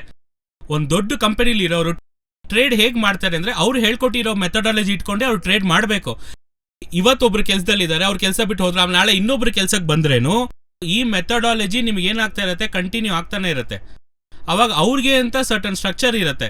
ಆ ಸ್ಟ್ರಕ್ಚರೇ ಬಂದು ನಿಮಗೆ ಚಾರ್ಟ್ ಆಗಿ ಫಾರ್ಮ್ ಆಗೋದು. ಇವಾಗ ಇವ್ರು ಇಲ್ಲಿ ಬೈ ಮಾಡ್ತಾ ಇದ್ದಾರೆ ಅಂದ್ರೆ ಅಲ್ಲಿ ಬೈ, ಇವಾಗ ಈ ಜಾಗದಲ್ಲೇ ಅವ್ರು ಬೈ ಮಾಡಬೇಕು ಅಂತ ಇಲ್ಲ, ಇಲ್ಲಿ ಜಾಗದಲ್ಲೇ ಅವ್ರು ಬೈ ಮಾಡ್ತಾ ಇದ್ದಾರೆ. ಹೇಗಂದ್ರೆ, ಇವಾಗ ಫಾರ್ ಎಕ್ಸಾಂಪಲ್ ಲೆಟ್ಸ್ ಸೇ ಒಂದು ಇನ್ಸ್ಟಿಟ್ಯೂಷನ್ ಬಂದು ಇಲ್ಲೊಂದು ಬೈ ಮಾಡಿದ್ದಾರೆ ಅನ್ಕೊಳ್ಳಿ, ಮೇಲ್ ಹೋಗಿ ಸೆಲ್ ಮಾಡಿದ್ರು, ಮತ್ತೆ ಕೆಳಗೆ ಬರೋವಾಗ ಏನ್ ಮಾಡ್ತಾರೆ, ಬೈ ಮಾಡ್ಬೇಕು ಅನ್ಕೋತಾರೆ. ಇವಾಗ ಇಲ್ಲಿ ಬೈ ಮಾಡೋದು ಅವ್ರ ಕಾನ್ಸೆಪ್ಟ್ ಪ್ರಕಾರ ಏನು ಅಂತ ನೋಡಿದ್ರೆ, ಲೆಟ್ಸ್ ಸೇ ಒಂದು 100 ರೂಪೀಸ್ ಇಂದ 200 ರೂಪೀಸ್ ಹೋಗಿದೆ. ಇವಾಗ ಮತ್ತೆ 150 ಬರುವಾಗ ಅವ್ರು ಏನ್ ಮಾಡ್ತಾರೆ, ಬೈ ಅಂತ ಅನ್ಕೋತಾರೆ. ಆ ತರ ಒಂದು ರೂಲ್ ಇಟ್ಟಿರ್ತಾರೆ. ಇವಾಗ ರೂಲ್ ಏನು ಅಂದ್ರೆ 50% ಬರೋವರೆಗೂ ವೆಯ್ಟ್ ಮಾಡಬೇಕು. ಇವಾಗ ಒನ್ಸ್ ಒಂದು 50% ಆ ಸ್ಟಾಕ್ ವ್ಯಾಲ್ಯೂ ಕಮ್ಮಿ ಆಯ್ತು ಅಂದ್ರೆ ಅವಾಗ ನಾವ್ ಏನ್ ಮಾಡೋಣ, ಬೈ ಮಾಡೋಣ ಅಂತ ಅವ್ರ ಒಂದು ರೂಲ್ ಇಟ್ಕೊಂಡಿರ್ತಾರೆ. ಇವಾಗ ರೂಲ್ ಬರೋವಾಗೆಲ್ಲ ಅವ್ರು ಏನ್ ಮಾಡ್ತಾರೆ ಅಂತ ನೋಡಿದ್ರೆ ಕರೆಕ್ಟ್ ಆಗಿ they will go for a by. ಅರ್ಥ ಆಯ್ತಾ? ಸೊ ಆ 50% ಬರುವಾಗೆಲ್ಲ ಅವರು ಬೈ ಮಾಡ್ಬೇಕು ಅನ್ನೋ ರೂಲ್ ಇರುತ್ತೆ. ಆದ್ರೆ ಇವಾಗ ನಮ್ ಚಾರ್ಟ್ ಅಲ್ಲಿ ಬಂದು ಅವರು ಆಟೋಮ್ಯಾಟಿಕ್ ಆಗಿ ಪಂಚ್ ಮಾಡುವಾಗ ಈ ಚಾರ್ಟ್ ಅಲ್ಲಿ ಏನಾಗುತ್ತೆ, ಆಟೋಮ್ಯಾಟಿಕ್ ಆಗಿ ಇಟ್ ಫಾರ್ಮ್ಸ್ ಆಸ್ ಅ ಒಂದು ಕರೆಕ್ಷನ್ ಅಲ್ಲಿ ಬಂದು ಬೈ ಮಾಡಿರೋ ತರ ಇರುತ್ತೆ. ಇವಾಗ ಏನ್ ವಿಷಯ ಅಂದ್ರೆ, ನಾವು ಈ ಜಾಗದಲ್ಲಿ ಫಿಪ್ ಟೂಲ್ ಯೂಸ್ ಮಾಡುವಾಗ ಇಟ್ ಇಸ್ ಶೋಯಿಂಗ್ ಅಸ್ 50%, 61%, 78% ಅಂತ ಆ ಟೂಲ್ಸ್ ಏನ್ ತೋರಿಸ್ತಾ ಇದೆ ಅಂದ್ರೆ ಈ ಜಾಗದಲ್ಲಿ ರೇಂಜ್ ಇದೆ ಅಂತ ಆ ಟೂಲ್ ನಮಗೆ ತೋರಿಸ್ತಾ ಇದೆ. ಇವಾಗ ಈ ಟೂಲ್ ಏನ್ ತೋರಿಸ್ತಾ ಇದೆ ಅಂದ್ರೆ ಒಂದು ಇನ್ಸ್ಟಿಟ್ಯೂಷನ್ ಕ್ಯಾರೆಕ್ಟರ್ ನ ತೋರಿಸ್ತಾ ಇದೆ. ಅದಕ್ಕೆ there is a famous saying in technical analysis, history repeats itself ಅಂತ ಹೇಳ್ತಾರೆ. ಏನ್ ನಡೀತೋ ಅದೇ ಮತ್ತೆ ಮತ್ತೆ ನಡೀತಾನೆ ಇರುತ್ತೆ. ಇವಾಗ ನೀವೊಂದು ಸಪೋರ್ಟ್ ರೆಸಿಸ್ಟೆನ್ಸ್ ಹಾಕಿದೀರಾ ಅನ್ಕೊಳ್ಳಿ, ಒಂದು 10 ವರ್ಷಕ್ಕೆ ಮುಂಚೆ. ಇವಾಗ ಫಾರ್ ಎಕ್ಸಾಂಪಲ್ ನಿಮ್ಗೆ ಹೇಳ್ಬೇಕಂದ್ರೆ ಕ್ರೂಡ್ ಆಯಿಲ್ ಚಾರ್ಟ್ ತೋರಿಸ್ತೀನಿ ನಾನು ನಿಮ್ಗೆ. ಹಿಸ್ಟಾರಿಕಲ್ ಚಾರ್ಟ್ ಅಲ್ಲಿ ನಿಮ್ಗೆ ಹಾಕಿ ತೋರಿಸಿದ್ರೆ ಗೊತ್ತಾಗತ್ತೆ ಹೇಗೆ ಹಿಸ್ಟ್ರಿ ರಿಪೀಟ್ ಇಟ್ ಸೆಲ್ಫ್ ಅಂತ. ನಾನು ನಿಮ್ಗೊಂದು ಎಕ್ಸಾಂಪಲ್ ತೋರಿಸ್ತೀನಿ. ಇವಾಗ ಹಿಸ್ಟಾರಿಕಲ್ ಚಾರ್ಟ್ ತಗೊಳ್ಳೋಣ. ಹಿಸ್ಟಾರಿಕಲ್ ಅಲ್ಲಿ now we are going way back. Crude oil ಎಲ್ಲಿಗೆ ಬಂದ್ವಿ? 1982 ಬಂದಾಯ್ತು, ಓಕೆನಾ? ಇವಾಗ ಒಂದು ಚಿಕ್ಕ ಎಕ್ಸಾಂಪಲ್ ತೋರಿಸ್ತೀನಿ ನೋಡಿ. ಇವಾಗ ನಾನೇನು ಮಾಡಿಲ್ಲ, ಜಸ್ಟ್ ಸಪೋರ್ಟ್ ರೆಸಿಸ್ಟೆನ್ಸ್ ಮಾತ್ರ ಪ್ಲಾಟ್ ಮಾಡಿ ತೋರಿಸ್ತೀನಿ. ಇವಾಗ ನಾನೇನ್ ಮಾಡ್ತೀನಿ, ಮಾರ್ಕೆಟ್ನ ಸಪೋರ್ಟ್ಸ್ ಅಂಡ್ ರೆಸಿಸ್ಟೆನ್ಸ್ ನ ಮಾತ್ರ ಪ್ಲಾಟ್ ಮಾಡೋಣ. ಇವಾಗ ಏನಂದ್ರೆ ನಾವು ಯಾವ ವರ್ಷದಲ್ಲಿ ಮಾಡಿದೀವಿ? 1985 ಅಲ್ಲಿ ಸಪೋರ್ಟ್ ರೆಸಿಸ್ಟೆನ್ಸ್ ನ ಪ್ಲಾಟ್ ಮಾಡಿದೀವಿ. ಬರೀ 4 ಸಪೋರ್ಟ್ ರೆಸಿಸ್ಟೆನ್ಸ್ ಎಲ್ಲಿಟ್ಟಿದೀವಿ? 1985 ಟು 1987, 1989 ಹತ್ತತ್ರ 40 ವರ್ಷ ಹಿಂದೆ ಒಂದು ಸಪೋರ್ಟ್ ರೆಸಿಸ್ಟೆನ್ಸ್ ಹಾಕಿ ಇಟ್ಟಾಯ್ತು, ಓಕೆ? ಇವಾಗ ಅದೇ ತರ ನಾನು ಹಾಗೆ ಆ ಹಿಸ್ಟಾರಿಕಲ್ ಚಾರ್ಟ್ ನ ಮೂವ್ ಮಾಡ್ಕೊಂಡ್ ಬಂದ್ರೆ ಇವಾಗ ಮಾರ್ಕೆಟ್ ಹೇಗ್ ಮೂವ್ ಆಗ್ತಾ ಇದೆ ಅಂತ ಮಾತ್ರ ನೋಡಿ. 1989 ಅಲ್ಲಿ ಹಾಕಿರೋ ಸಪೋರ್ಟು ಎಲ್ಲಿ ಬಂದು ಯೂಸ್ ಆಗ್ತಾ ಇದೆ? 1999 ಅಲ್ಲಿ ಮಾರ್ಕೆಟ್ ಸಪೋರ್ಟ್ ನ ರೆಸ್ಪೆಕ್ಟ್ ಮಾಡಿದೆ, 2001 ಅಲ್ಲಿ ರೆಸ್ಪೆಕ್ಟ್ ಮಾಡಿದೆ, 2004 ಅಲ್ಲಿ ರೆಸ್ಪೆಕ್ಟ್ ಮಾಡಿದೆ, 2005 ಅಲ್ಲಿ ರೆಸ್ಪೆಕ್ಟ್ ಮಾಡಿದೆ. ಕ್ರಾಶ್ ಆಯ್ತಲ್ಲ, crude oil crash. Crude oil crash ಎಲ್ಲಿ ಬಂದು ಸಪೋರ್ಟ್ ತಗೊಂಡಿದೆ? ಕರೆಕ್ಟ್ ಆಗಿ 1989 ಅಲ್ಲಿ ಹಾಕಿದ್ದು 2009 ಅಲ್ಲಿ ಬಂದು ಏನಾಯ್ತು? ಮಾರ್ಕೆಟ್ ಸಪೋರ್ಟ್ ತಗೊಂಡು. ಅದೇ ತರ ಸಿ 2016 ಅಲ್ಲಿ ಅದೇ ಸಪೋರ್ಟ್, 2021 ಮತ್ತೆ ಬಾಟಮ್ ಔಟ್ ಕಾಣಿಸ್ತಾ ಇದೆಯಾ? ಸೊ 1985 ಅಲ್ಲಿ ತಗೊಂಡಿರೋ ಸಪೋರ್ಟ್ 40 ವರ್ಷ ಹಿಂದೆ ಯಾಕೆ ರೆಸ್ಪೆಕ್ಟ್ ಮಾಡ್ತಾ ಇದೆ ಮಾರ್ಕೆಟ್? 1985 ತಾನೇ ತಗೊಂಡಿದ್ದು. 2010ರಲ್ಲಿ ಹತ್ತತ್ರ 25 ವರ್ಷ ಆದ್ಮೇಲೆ ಯಾಕೆ ಮಾರ್ಕೆಟ್ ಅದೇ ಜಾಗದಲ್ಲಿ ಬಂದು ಸಪೋರ್ಟ್ ತಗೊಂತಾ ಇದೆ ಅಂದ್ರೆ ಹಿಸ್ಟ್ರಿ ರಿಪೀಟ್ಸ್ ಇಟ್ ಸೆಲ್ಫ್. ಅದಕ್ಕೆ ಮೀನಿಂಗ್ ಏನು ಅಂತ ನೋಡಿದ್ರೆ, ಒಂದು institution they don't change their ways. ಅವ್ರು ಏನ್ ಮಾಡ್ತಿದ್ರೋ ಅದನ್ನೇ ಮತ್ತೆ ಮತ್ತೆ ಮಾಡ್ತಾನೆ ಇರ್ತಾರೆ. ಅವಾಗ ಒಂದು 15-20 ವರ್ಷ ಮುಂಚೆ ಒಂದು ಇನ್ಸ್ಟಿಟ್ಯೂಷನ್ ಈ ಲೆವೆಲ್ಗೆ ಬಂದ್ರೆ ನಾನು ಬೈ ಮಾಡ್ಬೇಕಂತ ಡಿಸೈಡ್ ಮಾಡಿದ್ರೆ ನೆಕ್ಸ್ಟ್ ಅದೇ ಫ್ಯೂಚರ್ಗೆ ಬಂದಾಗ್ಲೂ ಆ ಜಾಗಕ್ಕೆ ಬಂದು they consider it as a buying potential area. ಅದನ್ನೇ ಸಪ್ಲೈ ಅಂಡ್ ಡಿಮ್ಯಾಂಡ್ ಝೋನ್ಸ್ ಅಂತ ಹೇಳ್ತೀವಿ. ಆ ಝೋನ್ ಬರುವಾಗೆಲ್ಲ ಅವ್ರು ಮತ್ತೆ ಏನ್ ಮಾಡ್ತಾರೆ? They will be buying again and again. So ಅರ್ಥ ಆಯ್ತಾ? ಏನಂದ್ರೆ ಹಿಸ್ಟಾರಿಕಲ್ ಆಗಿ ಅವ್ರು ಏನ್ ಮಾಡ್ತಾ ಇದಾರೋ ಅದನ್ನೇ ಮತ್ತೆ ಮತ್ತೆ ಮಾಡ್ತಾ ಇದಾರೆ. ಇವಾಗ ಇದು ಮಾತ್ರ ಅಲ್ಲ, ಇಲ್ಲಿಂದ 100 ವರ್ಷ ಹಿಂದೆ ತಗೊಳ್ಳಿ, ನೀವು 100 ಇಯರ್ಸ್ ಬಿಟ್ಟು ನೋಡಿದ್ರೇನು history will repeat itself. ಯಾಕೆ ಅಂತ ನೋಡಿದ್ರೆ ನೀವು ಕರೆಕ್ಟ್ ಆಗಿ ಒಂದು ಅರ್ಥ ಮಾಡ್ಕೊಳ್ಳಿ. ಈ ಜಾಗದಲ್ಲಿ 1985 ತಗೊಂಡಿರೋ ಸಪೋರ್ಟ್ಗೆ ಇನ್ಸ್ಟಿಟ್ಯೂಷನ್ ಬೈ ಮಾಡಿದ್ದಾರೆ, ಕರೆಕ್ಟಾ? 1985 ಹಾಕಿರೋ ಸಪೋರ್ಟ್ಗೆ 2010 ಅಲ್ಲಿ ಬಂದು ರೆಸ್ಪೆಕ್ಟ್ ಮಾಡ್ತು. ಈ ಜಾಗದಲ್ಲಿ ಬಾಟಮ್ ಟಚ್ ಆದ್ಮೇಲೆ ಈ ಜಾಗದಲ್ಲಿ ಒಬ್ರು ಇನ್ಸ್ಟಿಟ್ಯೂಷನ್ ಟ್ರೇಡರ್ ಬೈ ಮಾಡಿದ್ದಾರೆ. ಅವಾಗ ಈ ಬಾಟಮ್ ಅಲ್ಲಿ ರಿಟೇಲ್ ಟ್ರೇಡರ್ ಯಾರೋ ಒಬ್ರು ಏನ್ ಮಾಡಿದ್ದಾರೆ? ಸೆಲ್ ಮಾಡಿದ್ದಾರೆ. ಯಾಕೆಂದ್ರೆ ಟ್ರೇಡ್ ಟ್ರಾನ್ಸಾಕ್ಷನ್ ಯಾವಾಗ ನಡೆಯುತ್ತೆ? ಬೈಯರ್ ಸೆಲ್ಲರ್ ಇದ್ರೇನೆ ನಡೆಯುತ್ತೆ. ಅವಾಗ ಈ ಬಾಟಮ್ ಅಲ್ಲಿ ಒಬ್ರು ಸೆಲ್ ಮಾಡಿದ್ದಾರೆ, ಈ ಬಾಟಮ್ ಅಲ್ಲಿ ಒಬ್ರು ಬೈ ಮಾಡಿದ್ದಾರೆ. ಸೊ 100 ವರ್ಷ ಆದ್ಮೇಲೆ ಹಿಸ್ಟ್ರಿ ರಿಪೀಟ್ ಆಗತ್ತೆ, ಖಂಡಿತ ಆಗತ್ತೆ. ಯಾಕಂದ್ರೆ ಅಲ್ಲೂ ಒಂದು ರಿಟೇಲ್ ಟ್ರೇಡರ್ ಲಾಸ್ ಮಾಡ್ಕೊಂತಾರೆ, ಇನ್ಸ್ಟಿಟ್ಯೂಷನಲ್ ಟ್ರೇಡರ್ ಪ್ರಾಫಿಟ್ ಮಾಡ್ಕೊಂತಾರೆ. ಯಾಕೆ ಹಿಸ್ಟ್ರಿ ರಿಪೀಟ್ ಆಗತ್ತೆ ಅಂದ್ರೆ retail traders keeps on losing and institution keeps on making money. ಯಾಕಂದ್ರೆ because they lack knowledge and they have information. ಇವರು ನಾಲೆಜ್ ಇಲ್ಲದೆ ಲಾಸ್ ಮಾಡ್ಕೊಂತಾರೆ, ಇವ್ರು ಇನ್ಫಾರ್ಮೇಶನ್ ಇಟ್ಕೊಂಡು ಪ್ರಾಫಿಟ್ ಮಾಡ್ಕೊಂತಾ ಇದ್ದಾರೆ. ಸೊ ಅದಕ್ಕೆ ನಿಮಗೆ ಸಪೋರ್ಟ್ ರೆಸಿಸ್ಟೆನ್ಸ್ ಯಾಕೆ ವರ್ಕ್ ಆಗತ್ತೆ ಅಂದ್ರೆ ತುಂಬಾ ಜನಕ್ಕೆ ಏನು ಅಂದ್ರೆ ಇನ್ಸ್ಟಿಟ್ಯೂಷನ್ ಸಪೋರ್ಟ್ ರೆಸಿಸ್ಟೆನ್ಸ್ ಹಾಕಿದ್ರೆ ಇಲ್ಲ, ಅವರು ಬೈ ಮಾಡ್ತಿರೋ ಜಾಗನೇ ಸಪೋರ್ಟ್ ಕ್ರಿಯೇಟ್ ಆಗ್ತಾ ಇದೆ. ಸೊ ನಾವು ಸರ್ಟನ್ ಟೂಲ್ಸ್ ಯೂಸ್ ಮಾಡಿ ಏನ್ ಮಾಡ್ಬೇಕಂದ್ರೆ ಐಡೆಂಟಿಫೈ ಮಾಡ್ಬೋದು. ಈ ಜಾಗದಲ್ಲಿ ಹಾಕಿದ್ರೆ ಇದೇ ಮತ್ತೆ ಅವರ ಬೈಯಿಂಗ್ ರೇಂಜ್. ಅವಾಗ ಒಂದು ಟ್ರೆಂಡ್ ಲೈನ್ ತಗೋತೀವಿ ಅಂತ ಇಟ್ಕೊಳ್ಳಿ. ಇವಾಗ ಈ ಜಾಗದಲ್ಲಿ ನೋಡಿದ್ರೆ ನಮ್ಗೆ ಗೊತ್ತಾಗುತ್ತೆ. ಇವಾಗ ಈ ಜಾಗದಲ್ಲಿ ಒಂದು ಇನ್ಸ್ಟಿಟ್ಯೂಷನ್ ಇದನ್ನ ಟ್ರೆಂಡ್ ಲೈನ್ ನ ರೆಸ್ಪೆಕ್ಟ್ ಮಾಡಿದ್ರು. ಇಷ್ಟು ಪರ್ಸೆಂಟೇಜ್ ಕೆಳಗೆ ಬಂದಾಗೆಲ್ಲ ಅವರು ಬೈ ಮಾಡ್ಬೇಕಂತ ಅವ್ರು ಪ್ಲಾನ್ ಮಾಡಿದ್ರು. ಆದ್ರೆ ಅಲ್ಲಿ ಮಾತ್ರ ಮಾರ್ಕೆಟ್ ಅಲ್ಲಿ ಹೇಗೆ ತೋರಿಸ್ತಾ ಇದೆ ಅಂದ್ರೆ ನಿಮಗೆ ಟ್ರೆಂಡ್ ಲೈನ್ ತರ ತೋರಿಸ್ತಾ ಇದೆ. ಇವಾಗ ಈ ಟ್ರೆಂಡ್ ಲೈನ್ ಅವ್ರು ಯೂಸ್ ಮಾಡುವಾಗ ಏನಾಗತ್ತೆ ಅಂದ್ರೆ ಇನ್ಸ್ಟಿಟ್ಯೂಷನ್ದು ಏನ್ ಹೇಳೋದು, ಅವರು ಟ್ರೇಡ್ ಮಾಡಿದ ಪಾಯಿಂಟ್ ಆಫ್ ಎಂಟ್ರಿ ನಮಗೆ ಈಸಿಯಾಗಿ ಸಿಕ್ಬಿಡುತ್ತೆ. ಇವಾಗ ನೆಕ್ಸ್ಟ್ ಪಾಯಿಂಟ್ಗೆ ನಾನು ಈ ಜಾಗದಲ್ಲೇ ಎಂಟ್ರಿಗೆ ನಾ ವೆಯ್ಟ್ ಮಾಡ್ತಾ ಕೂತಿರ್ತೀನಿ. ಮತ್ತೆ ಈ ಜಾಗದಲ್ಲಿ ನೋಡಿದ್ರೆ ನಾವು this forms as a triangle. ಅವಾಗ ಈ ಜಾಗಕ್ಕೆ ಬರುವಾಗೆಲ್ಲ ಅದು ರೆಸಿಸ್ಟೆನ್ಸ್ ಆಗಿ ಆಕ್ಟ್ ಮಾಡುತ್ತೆ. ಈ ಜಾಗಕ್ಕೆ ಬರುವಾಗೆಲ್ಲ ನಾನು ಏನ್ ಮಾಡಬೇಕು? I have to sell. So correct ಆಗಿ ಮಾರ್ಕೆಟ್ ಬಂದು ಈ ಲೆವೆಲ್ ಬ್ರೇಕ್ ಆಯ್ತು, ಟ್ರೆಂಡ್ ಲೈನ್ ಬ್ರೇಕ್ ಆದ್ಮೇಲೆ ಏನಾಯ್ತು? ದೊಡ್ಡ ಫಾಲ್ ಬರುತ್ತೆ ಅಂತ. ಯಾಕಂದ್ರೆ ಹಿಸ್ಟಾರಿಕಲ್ ಇದಕ್ಕೆ ಮುಂಚೆನೂ ಒಂದು ಟ್ರೆಂಡ್ ಲೈನ್ ತಗೊಂಡ್ರೆ ಟ್ರೆಂಡ್ ಲೈನ್ ಒಂದೊಂದ್ಸತಿ ಬ್ರೇಕ್ ಆಗಾಗ್ಲೂ ಒಂದು ದೊಡ್ಡ ಫಾಲ್ ಆಗಿರುತ್ತೆ. ಸೊ ಈ ತರಾನೇ ನಿಮ್ ಟೆಕ್ನಿಕಲ್ ಅನಾಲಿಸಿಸ್ ನ ಅಪ್ರೋಚ್ ಮಾಡ್ಬೇಕಾದ್ ಬಿಟ್ರೆ ನಾವು ಸುಮ್ನೆ ಎಲ್ಲ ಹೋಗಿದ ಕಡೆ ಎಲ್ಲ ಲೈನ್ ಹಾಕಿದ್ರೆ ವರ್ಕ್ ಆಗಲ್ಲ. ಕೆಲವು ಜನ ಓಕೆ ಸಪೋರ್ಟ್ ರೆಸಿಸ್ಟೆನ್ಸ್ ವರ್ಕ್ ಆಗ್ತಿದೆ, ಏನ್ ಮಾಡೋಣ ಫುಲ್ ಆಗಿ ಲೈನ್ಸ್ ಹಾಕ್ಬೋಣ ಅಂತ. ಕೆಲವು ಜನ ಚಾರ್ಟ್ ನೋಡಿದ್ರೆ ಚಾರ್ಟೇ ಕಾಣಿಸಲ್ಲ, ಬರೀ ಲೈನ್ಸ್ ಮಾತ್ರ ಇರುತ್ತೆ. ಆ ತರ ಇಟ್ ಡಸಂಟ್ ವರ್ಕ್ ಔಟ್. ಇವಾಗ ನೀವು ಫುಲ್ ಆಗಿ ಲೈನ್ಸ್ ಹಾಕಿದ್ರೆ ಎಲ್ಲ ವರ್ಕೌಟ್ ಆಗತ್ತೆ ಅಂತ ನಂಬಕ್ಕಾಗಲ್ಲ. ಯಾವ ಜಾಗದಲ್ಲಿ ಕರೆಕ್ಟ್ ಆಗಿರೋ ಲೆವೆಲ್ ಅಲ್ಲಿ ಇನ್ಸ್ಟಿಟ್ಯೂಷನ್ ಬೈ ಮಾಡ್ತಾರೆ ಅವಾಗ ಅದು ಸಪೋರ್ಟ್. ಎಲ್ಲಿ ಸೆಲ್ ಮಾಡ್ತಾರೆ ಅಲ್ಲಿ ರೆಸಿಸ್ಟೆನ್ಸ್, ಎಲ್ಲಿ ಅಕ್ಯುಮುಲೇಷನ್ ನಡೀತಾ ಇದೆ, ಎಲ್ಲಿ ಡಿಸ್ಟ್ರಿಬ್ಯೂಷನ್ ನಡೀತಾ ಇದೆ, ಎಲ್ಲಿ ಟ್ರೆಂಡ್ ಲೈನ್ ಇದೆ, ಎಲ್ಲಿ ಫಿಬ್ ಇದೆ. ಸೊ ಈ ತರ ಒಂದೊಂದು ವಿಷಯನೂ we have to identify. And one more thing ಏನಂದ್ರೆ, ಇವಾಗ ಟ್ರೆಂಡ್ ಲೈನ್ ತಗೊಂತೀರಾ ಅಂತ ಇಟ್ಕೊಳ್ಳಿ. ಟ್ರೆಂಡ್ ಲೈನ್ ಅಲ್ಲಿ ಇವಾಗ ನಾವು ಟ್ರೆಂಡ್ ಲೈನ್ ಹಾಕುವಾಗ ಏನಾಗುತ್ತೆ, ಟ್ರೆಂಡ್ ಲೈನ್ ಅಲ್ಲಿ ಬೈ ಮಾಡಬೇಕು ಅಂತಾರೆ, ಆದ್ರೆ ಈ ಜಾಗದಲ್ಲಿ ಬ್ರೇಕ್ ಆಯ್ತು, ಇಲ್ಲಿ ಬೈ ಮಾಡ್ಬೇಕು ಅಂದ್ರೆ ಏನಾಗುತ್ತೆ, ಲಾಸ್ ಆಗಿರುತ್ತೆ. ಸೊ ಈ ಜಾಗದಲ್ಲಿ ಯಾಕೆ ಬ್ರೇಕ್ ಆಗಿದೆ ಅಂತ ಒಂದು ರೀಸನ್ ಏನಂದ್ರೆ, ನಾವು ಬರೀ ಟೂಲ್ ನ ಮಾತ್ರ ನೋಡ್ತಾ ಇರೋದು ಬಿಟ್ರೆ ಆ ಟೂಲ್ ಫುಲ್ ಪೊಟೆನ್ಶಿಯಲ್ ಯಾಕೆ ಅದು ಬ್ರೇಕ್ ಆಗ್ತಾ ಇದೆ, ಯಾಕೆ ಇಲ್ಲಿ ರೆಸ್ಪೆಕ್ಟ್ ಆಯ್ತು, ಅದಕ್ಕೆ ಏನು ರೀಸನ್ಸ್ ಇದೆ ಅದ್ರ ಹಿಂದೆ. ಸೊ ಈ ತರ ವಿಷಯಗಳಲ್ಲಿ ಹುಡುಕಕ್ ಶುರು ಮಾಡಿದಾಗೆ ಟೆಕ್ನಿಕಲ್ ಅನಾಲಿಸಿಸ್ ಇನ್ನ ಈಸಿ ಆಗುತ್ತೆ.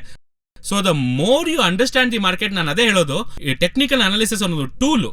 ಅದನ್ನ ನಾವು ಹೇಗೆ ನಮಗೆ ಯೂಸ್ ಮಾಡ್ಕೊಂತೀವೋ ಅಷ್ಟಕ್ಕೆ ನಾವು ಪ್ರಾಫಿಟ್ ಮಾಡ್ಬೋದು. ನಾವು ಇವಾಗ ಟ್ರೆಂಡ್ ಲೈನ್ ಇಟ್ಕೊಂಡೆಲ್ಲ ಪ್ರಾಫಿಟ್ ಮಾಡ್ಬೋದು ಅಂದ್ರೆ ಇಲ್ಲ. ಇವಾಗ ಟ್ರೆಂಡ್ ಲೈನ್ ಫುಲ್ ಪೊಟೆನ್ಶಿಯಲ್ ನಿಮಗೆ ಗೊತ್ತಿರಬೇಕು. ಯಾಕೆ ಟ್ರೆಂಡ್ ಲೈನ್, ಯಾಕೆ ಈ ಜಾಗದಲ್ಲಿ ಸಪೋರ್ಟ್, ಟ್ರೆಂಡ್ ಲೈನ್ ತಗೊಂಡ್ರೆ ನೀವು ಈ ಜಾಗದಲ್ಲಿ ಯಾಕೆ ರೆಸ್ಪೆಕ್ಟ್ ಮಾಡ್ತು, ಈ ಜಾಗದಲ್ಲಿ ಯಾಕೆ ಬ್ರೇಕ್ ಆಯ್ತು, ಅದಕ್ಕೊಂದು ರೀಸನ್ ಇರ್ಬೇಕಲ್ಲ. ಆ ರೀಸನ್ ಹುಡುಕ್ತಾ you will be mastering the art of technical analysis.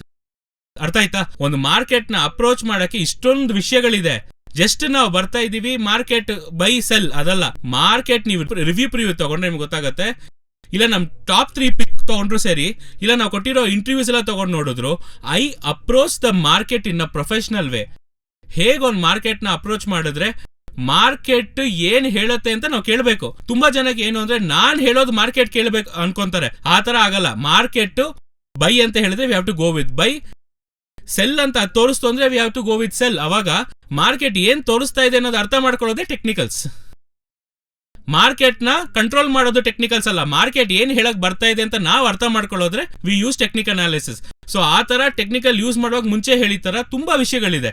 V have trend line ಇದೆ, ಸಪೋರ್ಟ್ ಅಂಡ್ ರೆಸಿಸ್ಟೆನ್ಸ್ ಇದೆ, ಸಪ್ಲೈ ಅಂಡ್ ಡಿಮ್ಯಾಂಡ್ ಇದೆ, ಡಬಲ್ ಟಾಪ್ ಡಬಲ್ ಬಾಟಮ್ ಇದೆ, ಫಿಬ್ ರಿಟ್ರೇಸ್ಮೆಂಟ್ಸ್ ಇದೆ. ಇವಾಗ ಫಿಬ್ ತಗೊಂಡ್ರೆ ಈ ಜಾಗದಲ್ಲಿ ಈ ಫಿಬ್ ವರ್ಕ್ ಆಯ್ತು ಅಂದ್ರೆ ಈ ಫಿಬ್ ಯಾಕೆ ಇಲ್ಲಿ ವರ್ಕ್ ಆಯ್ತು ಅಂತ ಒಂದು ರೀಸನ್ ಇರುತ್ತೆ. ಆ ರೀಸನ್ ಏನು ಅಂದ್ರೆ, we have character.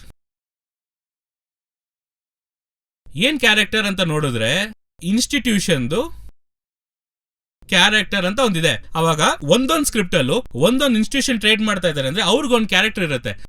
So character analysis ಅಂದ್ರೆ ಏನು? ಸೊ ಈ ತರ ಒಂದೊಂದು ವಿಷಯನು when we go in depth and get some knowledge on it, automatic ಆಗಿ ನಾವು ಮಾರ್ಕೆಟ್ ಅಪ್ರೋಚ್ ಮಾಡೋ ವೇನೇ ಡಿಫ್ರೆಂಟ್ ಆಗಿರುತ್ತೆ. ಸೊ ಇವಾಗ ನಾರ್ಮಲ್ ಆಗಿ ಒಂದು ಚಾರ್ಟ್ ನೋಡಿ ಬೈ ಮಾಡೋ ಬದಲು ಇನ್ಫಾರ್ಮೇಶನ್ ತಿಳ್ಕೊಂಡು ಈ ಜಾಗದಲ್ಲಿ ಇದು ಬೈ ಇದೆ ಅಂತ ರೀಸನ್ ಇರುತ್ತೆ. ಅದಕ್ಕೆ ಯಾವಾಗ್ಲೂ ಒಂದು ಇಂಪಾರ್ಟೆಂಟ್ ವಿಷಯ ನಾನು ಯಾವಾಗ್ಲೂ ಕೇಳ್ತೀನಿ, ಇಂಟರ್ವ್ಯೂಸ್ ನೋಡಿದ್ರೆ ಗೊತ್ತಾಗತ್ತೆ. ಒಂದು ಟ್ರೇಡ್ ತಗೊಳಕ್ ಮುಂಚೆ ಈ ಟ್ರೇಡ್ ಯಾಕೆ ತಗೊಂಡೆ ಅಂತ ರೀಸನ್ ನಿಮಗಿದ್ಯಾ? You have to know the reason. ಇವಾಗ ಈ ಟ್ರೇಡ್ ತಗೊಂಡ್ಮೇಲೆ, ಟ್ರೇಡ್ ತೊಗೊಳಕ್ ಮುಂಚೆನೆ ನನಗೆ ಗೊತ್ತಿರಬೇಕು ನಾನು ಯಾಕೆ ಆ ಟ್ರೇಡ್ ತಗೊಂತಾ ಇದ್ದೀನಿ. ತುಂಬಾ ಜನಕ್ಕೆ ಏನಂದ್ರೆ, ಟ್ರೇಡ್ ತಗೊಂಡ್ಮೇಲೆ ಯಾಕೆ ತಗೊಂಡೆ ಅಂತ ಯೋಚನೆ ಮಾಡ್ತಾರೆ. ಆದ್ರೆ ತಗೊಳಕ್ ಮುಂಚೆನೆ ಯಾಕೆ ತಗೊಬೇಕು ಅಂತ ಯೋಚನೆ ಮಾಡ್ಬೇಕು. ಅವಾಗ ನಾ ಈ ಟ್ರೇಡ್ ನಾನು ಇಲ್ಲಿ ತಗೊಂತಾ ಇದ್ದೀನಿ ಅಂದ್ರೆ ಇದ್ರ ಹಿಂದೆ ಇದಿದೆ, ಈ ಜಾಗದಲ್ಲಿ ಇದ್ರ ಕ್ಯಾರೆಕ್ಟರ್, ಇದು ಕ್ರೂಡ್ ಆಯಿಲ್ ಕ್ಯಾರೆಕ್ಟರ್, ಇದು ಇಲ್ಲಿ ಸಪೋರ್ಟ್ ಇದೆ, ಇಲ್ಲಿ ಟ್ರೆಂಡ್ ಲೈನ್ ಇದೆ, ಇಲ್ಲಿ ರೆಸಿಸ್ಟೆನ್ಸ್, ಇಲ್ಲಿ ಬ್ರೇಕ್ ಆಯ್ತು, ಅದಕ್ಕೋಸ್ಕರ ನಾನು ಸೆಲ್ ತಗೊಂಡೆ. ಅವಾಗ ನನಗೆ ಆ ಟ್ರೇಡ್ ಪ್ರಾಫಿಟಬಲ್ ಆಗಿತ್ತು ಅಂದ್ರೆ ಒಂದು ಸ್ಯಾಟಿಸ್ಫ್ಯಾಕ್ಷನ್. ಓಕೆ, ನಾನು ಗೊತ್ತಿದ್ದು ತೆಗೆದೆ, ಅದಕ್ಕೆ ನಂಗೆ ಪ್ರಾಫಿಟ್ ಬಂತು. ಏನು ಗೊತ್ತಿಲ್ಲದೆ ಪ್ರಾಫಿಟ್ ಬಂದ್ರೆ ಯಾಕೆ ಬಂತು ಅಂತ ಗೊತ್ತಿಲ್ಲ, ಲಾಸ್ ಬಂದ್ರೆ ಯಾಕೆ ಬಂತು ಅಂತ ಗೊತ್ತಿಲ್ಲ ಅಂದ್ರೆ ಅವಾಗ ಸಮಸ್ಯೆ ಏನು ಅಂದ್ರೆ, ಎಂಡ್ ಆಫ್ ದಿ ಡೇ ನಿಮ್ಗೆ ಕೊನೆವರೆಗೂ ಮಾರ್ಕೆಟ್ ಏನು ಅಂತ ಅರ್ಥ ಆಗಿಲ್ಲ. ಪ್ರಾಫಿಟ್ ಬಂದ್ರೆ ಸಂತೋಷ, ಲಾಸ್ ಬಂದ್ರೆ ಕಷ್ಟಪಡ್ತೀನಿ ಅಂದ್ರೆ you have to know the reason. Market ಯಾಕೆ ಏರ್ತಾ ಇದೆ ಅಂತಾನು ಗೊತ್ತಿರಬೇಕು, ಯಾಕೆ ಇಳಿತಾ ಇದೆ ಅಂತಾನು ಗೊತ್ತಿರಬೇಕು. ಅದನ್ನ ಗೊತ್ತಿದ್ರೇನೆ you will become a successful trader. So ಇದೆಲ್ಲ ಇರೋದು ಏನಕ್ಕೆ ಅಂದ್ರೆ, we have to understand the market. ಏನೋ ಒಂದು ಏನು ಮಾರ್ಕೆಟ್ ಹಾಗೆ ಬರುತ್ತೆ, ಹಾಗೆ ಹೋಗುತ್ತೆ, ಬೈಸೆಲ್ ಆಗತ್ತೆ ಅಲ್ಲ, ಇಷ್ಟು ವಿಷಯಗಳದ್ರ ಹಿಂದೆ ಇದೆ. ಇದೆಲ್ಲ ಗೊತ್ತಿದ್ದು ಮಾಡಿದ್ರೆ you can also become a successful trader. All right. So ಇದೇ ನಿಮಗೆ ಅರ್ಥ ಮಾಡಿಸ್ಬೇಕು ಅನ್ಕೊಂಡೆ. ಏನಂದ್ರೆ ಟೆಕ್ನಿಕಲ್ ಅನಾಲಿಸಿಸ್, ಇದರಲ್ಲಿ ಇವತ್ತು ತುಂಬಾ ವಿಷಯಗಳು ನೋಡಿದ್ವಿ. ಫಸ್ಟ್ ಮಾರ್ಕೆಟ್ ಹೇಗೆ ಮೂವ್ ಆಗುತ್ತೆ ಅಂತ ನೋಡಿದ್ವಿ. ಅದಾದ್ಮೇಲೆ ಒಂದು ಮಾರ್ಕೆಟ್ ಅಲ್ಲಿ ಯಾರೆಲ್ಲ ಪಾರ್ಟಿಸಿಪೇಟ್ ಮಾಡ್ತಾರೆ ಅಂತ ನೋಡಿದ್ವಿ. ನೆಕ್ಸ್ಟ್ ಬಂದು ಹೇಗೆ ಒಂದು ವಾಲ್ಯೂಮ್, ಒಂದು ಅಕ್ಯುಮುಲೇಷನ್ ಡಿಸ್ಟ್ರಿಬ್ಯೂಷನ್ ನಡೆಯುತ್ತೆ ಅಂತ ನೋಡಿದ್ವಿ. ಅದಾದ್ಮೇಲೆ ಚಾರ್ಟ್ಸ್ ಯಾಕೆ ವರ್ಕ್ ಆಗುತ್ತೆ ಅನ್ನೋದನ್ನು ನೋಡಿದ್ವಿ. ಇನ್ಸ್ಟಿಟ್ಯೂಷನ್ ಹೈಡ್ ಮಾಡಕ್ ಆಗದಿರೋ ಜಾಗ ಯಾವ್ದು ಅಂದ್ರೆ ಇಟ್ಸ್ ಯುವರ್ ಚಾರ್ಟ್ಸ್. ಇಷ್ಟು ವಿಷಯಗಳಿದೆ ಒಂದು ಚಾರ್ಟ್ ಒಳಗೆ. ಇವಾಗ ಈ ವಿಷಯಗಳೆಲ್ಲ ನಿಮಗೆ ಹೇಳೋದಕ್ಕೆ ನನಗೆ ಹತ್ತತ್ರ 1.5 hours ಆಯ್ತು. ಅವಾಗ ಇದನ್ನೆಲ್ಲ ನೀವು ಕಲ್ತ್ಕೊಬೇಕು ಅಂದ್ರೆ it takes a lot of time. ಅದೇ ನಾವು ಮಾಡ್ತಾ ಇದೀವಿ. ಇವಾಗ ನಾವು ಹೇಳ್ಕೊಡುವಾಗ ಎಷ್ಟೊಂದು ಜನ ಕೇಳ್ತಾರೆ, ಏನ್ ಸರ್ 15 ದಿವಸ ಯಾರು ಸರ್ ಕಲ್ತ್ಕೊಂತಾರೆ? ಇವಾಗ ಇದಕ್ಕೆ ನೋಡಿ ನಿಮಗೆ ಒಂದು ಮಾರ್ಕೆಟ್ ಯಾಕೆ ಮೂವ್ ಆಗ್ತಾ ಇದೆ, ಮಾರ್ಕೆಟ್ ಏನಿದೆ ಅಂತ ಹೇಳಕ್ಕೆ ಇಷ್ಟೊತ್ತಾಗತ್ತೆ ಅಂದ್ರೆ ಅವಾಗ ಒಂದೊಂದು ಟೂಲ್ನು ಒಂದೊಂದು ಕ್ಯಾರೆಕ್ಟರ್ನು ಅರ್ಥ ಮಾಡ್ಸಕ್ಕೆ ಎಷ್ಟು ಟೈಮ್ ತಗೊಳುತ್ತೆ. ಸೊ ಅದಕ್ಕೆ ಇದು ನೀವು ಬಿಸ್ನೆಸ್ ಆಗಿ ನೋಡ್ಬೇಕು. ಸುಮ್ನೆ ಏನೋ ಒಂದು ಟ್ರೇಡಿಂಗ್ ಬೈ ಸೆಲ್ ಮಾಡೋದಲ್ಲ, ಒಂದು ಬಿಸ್ನೆಸ್ ಆಗಿ ನೋಡಿ. ಆ ಬಿಸ್ನೆಸ್ ಸ್ವಲ್ಪ ಎಫರ್ಟ್ ಹಾಕ್ಲೇಬೇಕು. ಇದೆಲ್ಲ ಕಲ್ತ್ಕೊಂಡ್ರೆ ನೀವು ಬಿಸ್ನೆಸ್ ಮಾಡಕ್ಕಾಗೋದು. ಅದು ಮಾತ್ರ ಅಲ್ಲದೆ ಇದೆಲ್ಲ ಸ್ವಲ್ಪ ಕಲ್ತ್ಕೊಳ್ಳೋಕೆ ಟೈಮ್ ಆಗುತ್ತೆ. ಅದು ಕಲ್ತ್ಕೊಂಡು ಮಾಡುವಾಗ it will be more easier for you. So ಒಂದು ಲೆವೆಲ್ ನಿಮಗೆ ಇವಾಗ ಮಾರ್ಕೆಟ್ ಏನು ಅಂತ ಅರ್ಥ ಆಗಿದೆ ಅನ್ಸುತ್ತೆ. ಸೊ ಆಲ್ಮೋಸ್ಟ್ ಇದೊಂದು ದೊಡ್ಡ ವಿಡಿಯೋ ಇದು. ಬಟ್ ನನಗೇನಂದ್ರೆ ಮಾರ್ಕೆಟ್ ನ ಮೊದಲು ಟೆಕ್ನಿಕಲ್ ಆಗಿ ಅಪ್ರೋಚ್ ಮಾಡಕ್ ಮುಂಚೆ ಮಾರ್ಕೆಟ್ ಅಂದ್ರೆ ಏನು, ಅದು ಹೇಗ್ ಮೂವ್ ಆಗುತ್ತೆ, ಅದ್ರಲ್ಲಿ ಯಾರ್ಯಾರೆಲ್ಲ ಇದ್ದಾರೆ, ಅದಾದ್ಮೇಲೆ ಈ ಅಕ್ಯುಮುಲೇಷನ್ ಡಿಸ್ಟ್ರಿಬ್ಯೂಷನ್ ಅಂದ್ರೆ ಏನು, ಒಂದು ಚಾರ್ಟ್ ಅಂದ್ರೆ ಏನು, ಇನ್ಸ್ಟಿಟ್ಯೂಷನ್ಸ್ ಹೇಗ್ ಮಾಡ್ತಾರೆ, ನಾವ್ ಅದನ್ನ ಹೇಗ್ ಅಪ್ರೋಚ್ ಮಾಡ್ತೀವಿ, ಈ ಒಂದು ಚಾರ್ಟ್ ಅಲ್ಲಿ ಏನೇನ್ ವಿಷಯಗಳಿದೆ ಅಂತ ನಿಮಗೆಲ್ಲ ನಾನು ಇಷ್ಟಪಟ್ಟೆ. ಸೊ ಅದ್ರ ಬಗ್ಗೆ ವಿಡಿಯೋನೇ ಈ ಎಕ್ಸ್ಟೆಂಡೆಡ್ ವಿಡಿಯೋ. ಸೊ ಅದಲ್ಲದೆ ನೆಕ್ಸ್ಟ್ ವಿಡಿಯೋ ಅಲ್ಲಿ ನಾವ್ ಏನ್ ಮಾಡ್ತೀವಿ ಅಂದ್ರೆ, ನಾನು ಆಲ್ರೆಡಿ ಹೇಳಿರೋ ತರ ಒಂದು ಇನ್ಸ್ಟಿಟ್ಯೂಷನ್ದು ಟ್ರೇಡಿಂಗ್ ಮೆಥಡ್ಸ್, ಅವ್ರು ಏನೇನೆಲ್ಲ ಮೆಥಡ್ಸ್ ಯೂಸ್ ಮಾಡ್ತಾರೆ ರಿಟೇಲ್ ಟ್ರೇಡ್ ಅನ್ನ ಒಳಗ್ ಬರ್ಸಕ್ಕೆ, ಅದೇ ತರ ನೆಕ್ಸ್ಟ್ ಏನ್ ಮೆಥಡ್, ಹೇಗ್ ಒಂದು ಸ್ಟಾಪ್ ಲಾಸ್ ನ ಹೇಗ್ ಹಂಟ್ ಮಾಡ್ತಾರೆ, ಈ ತರ ಒಂದು ಡೀಟೇಲ್ ವಿಡಿಯೋ ನೆಕ್ಸ್ಟ್ ವಿಡಿಯೋ ನಾವು ನೋಡ್ತೀವಿ. So stay tuned for that video as well, and I hope this video was useful, and thank you very much for joining. Take care.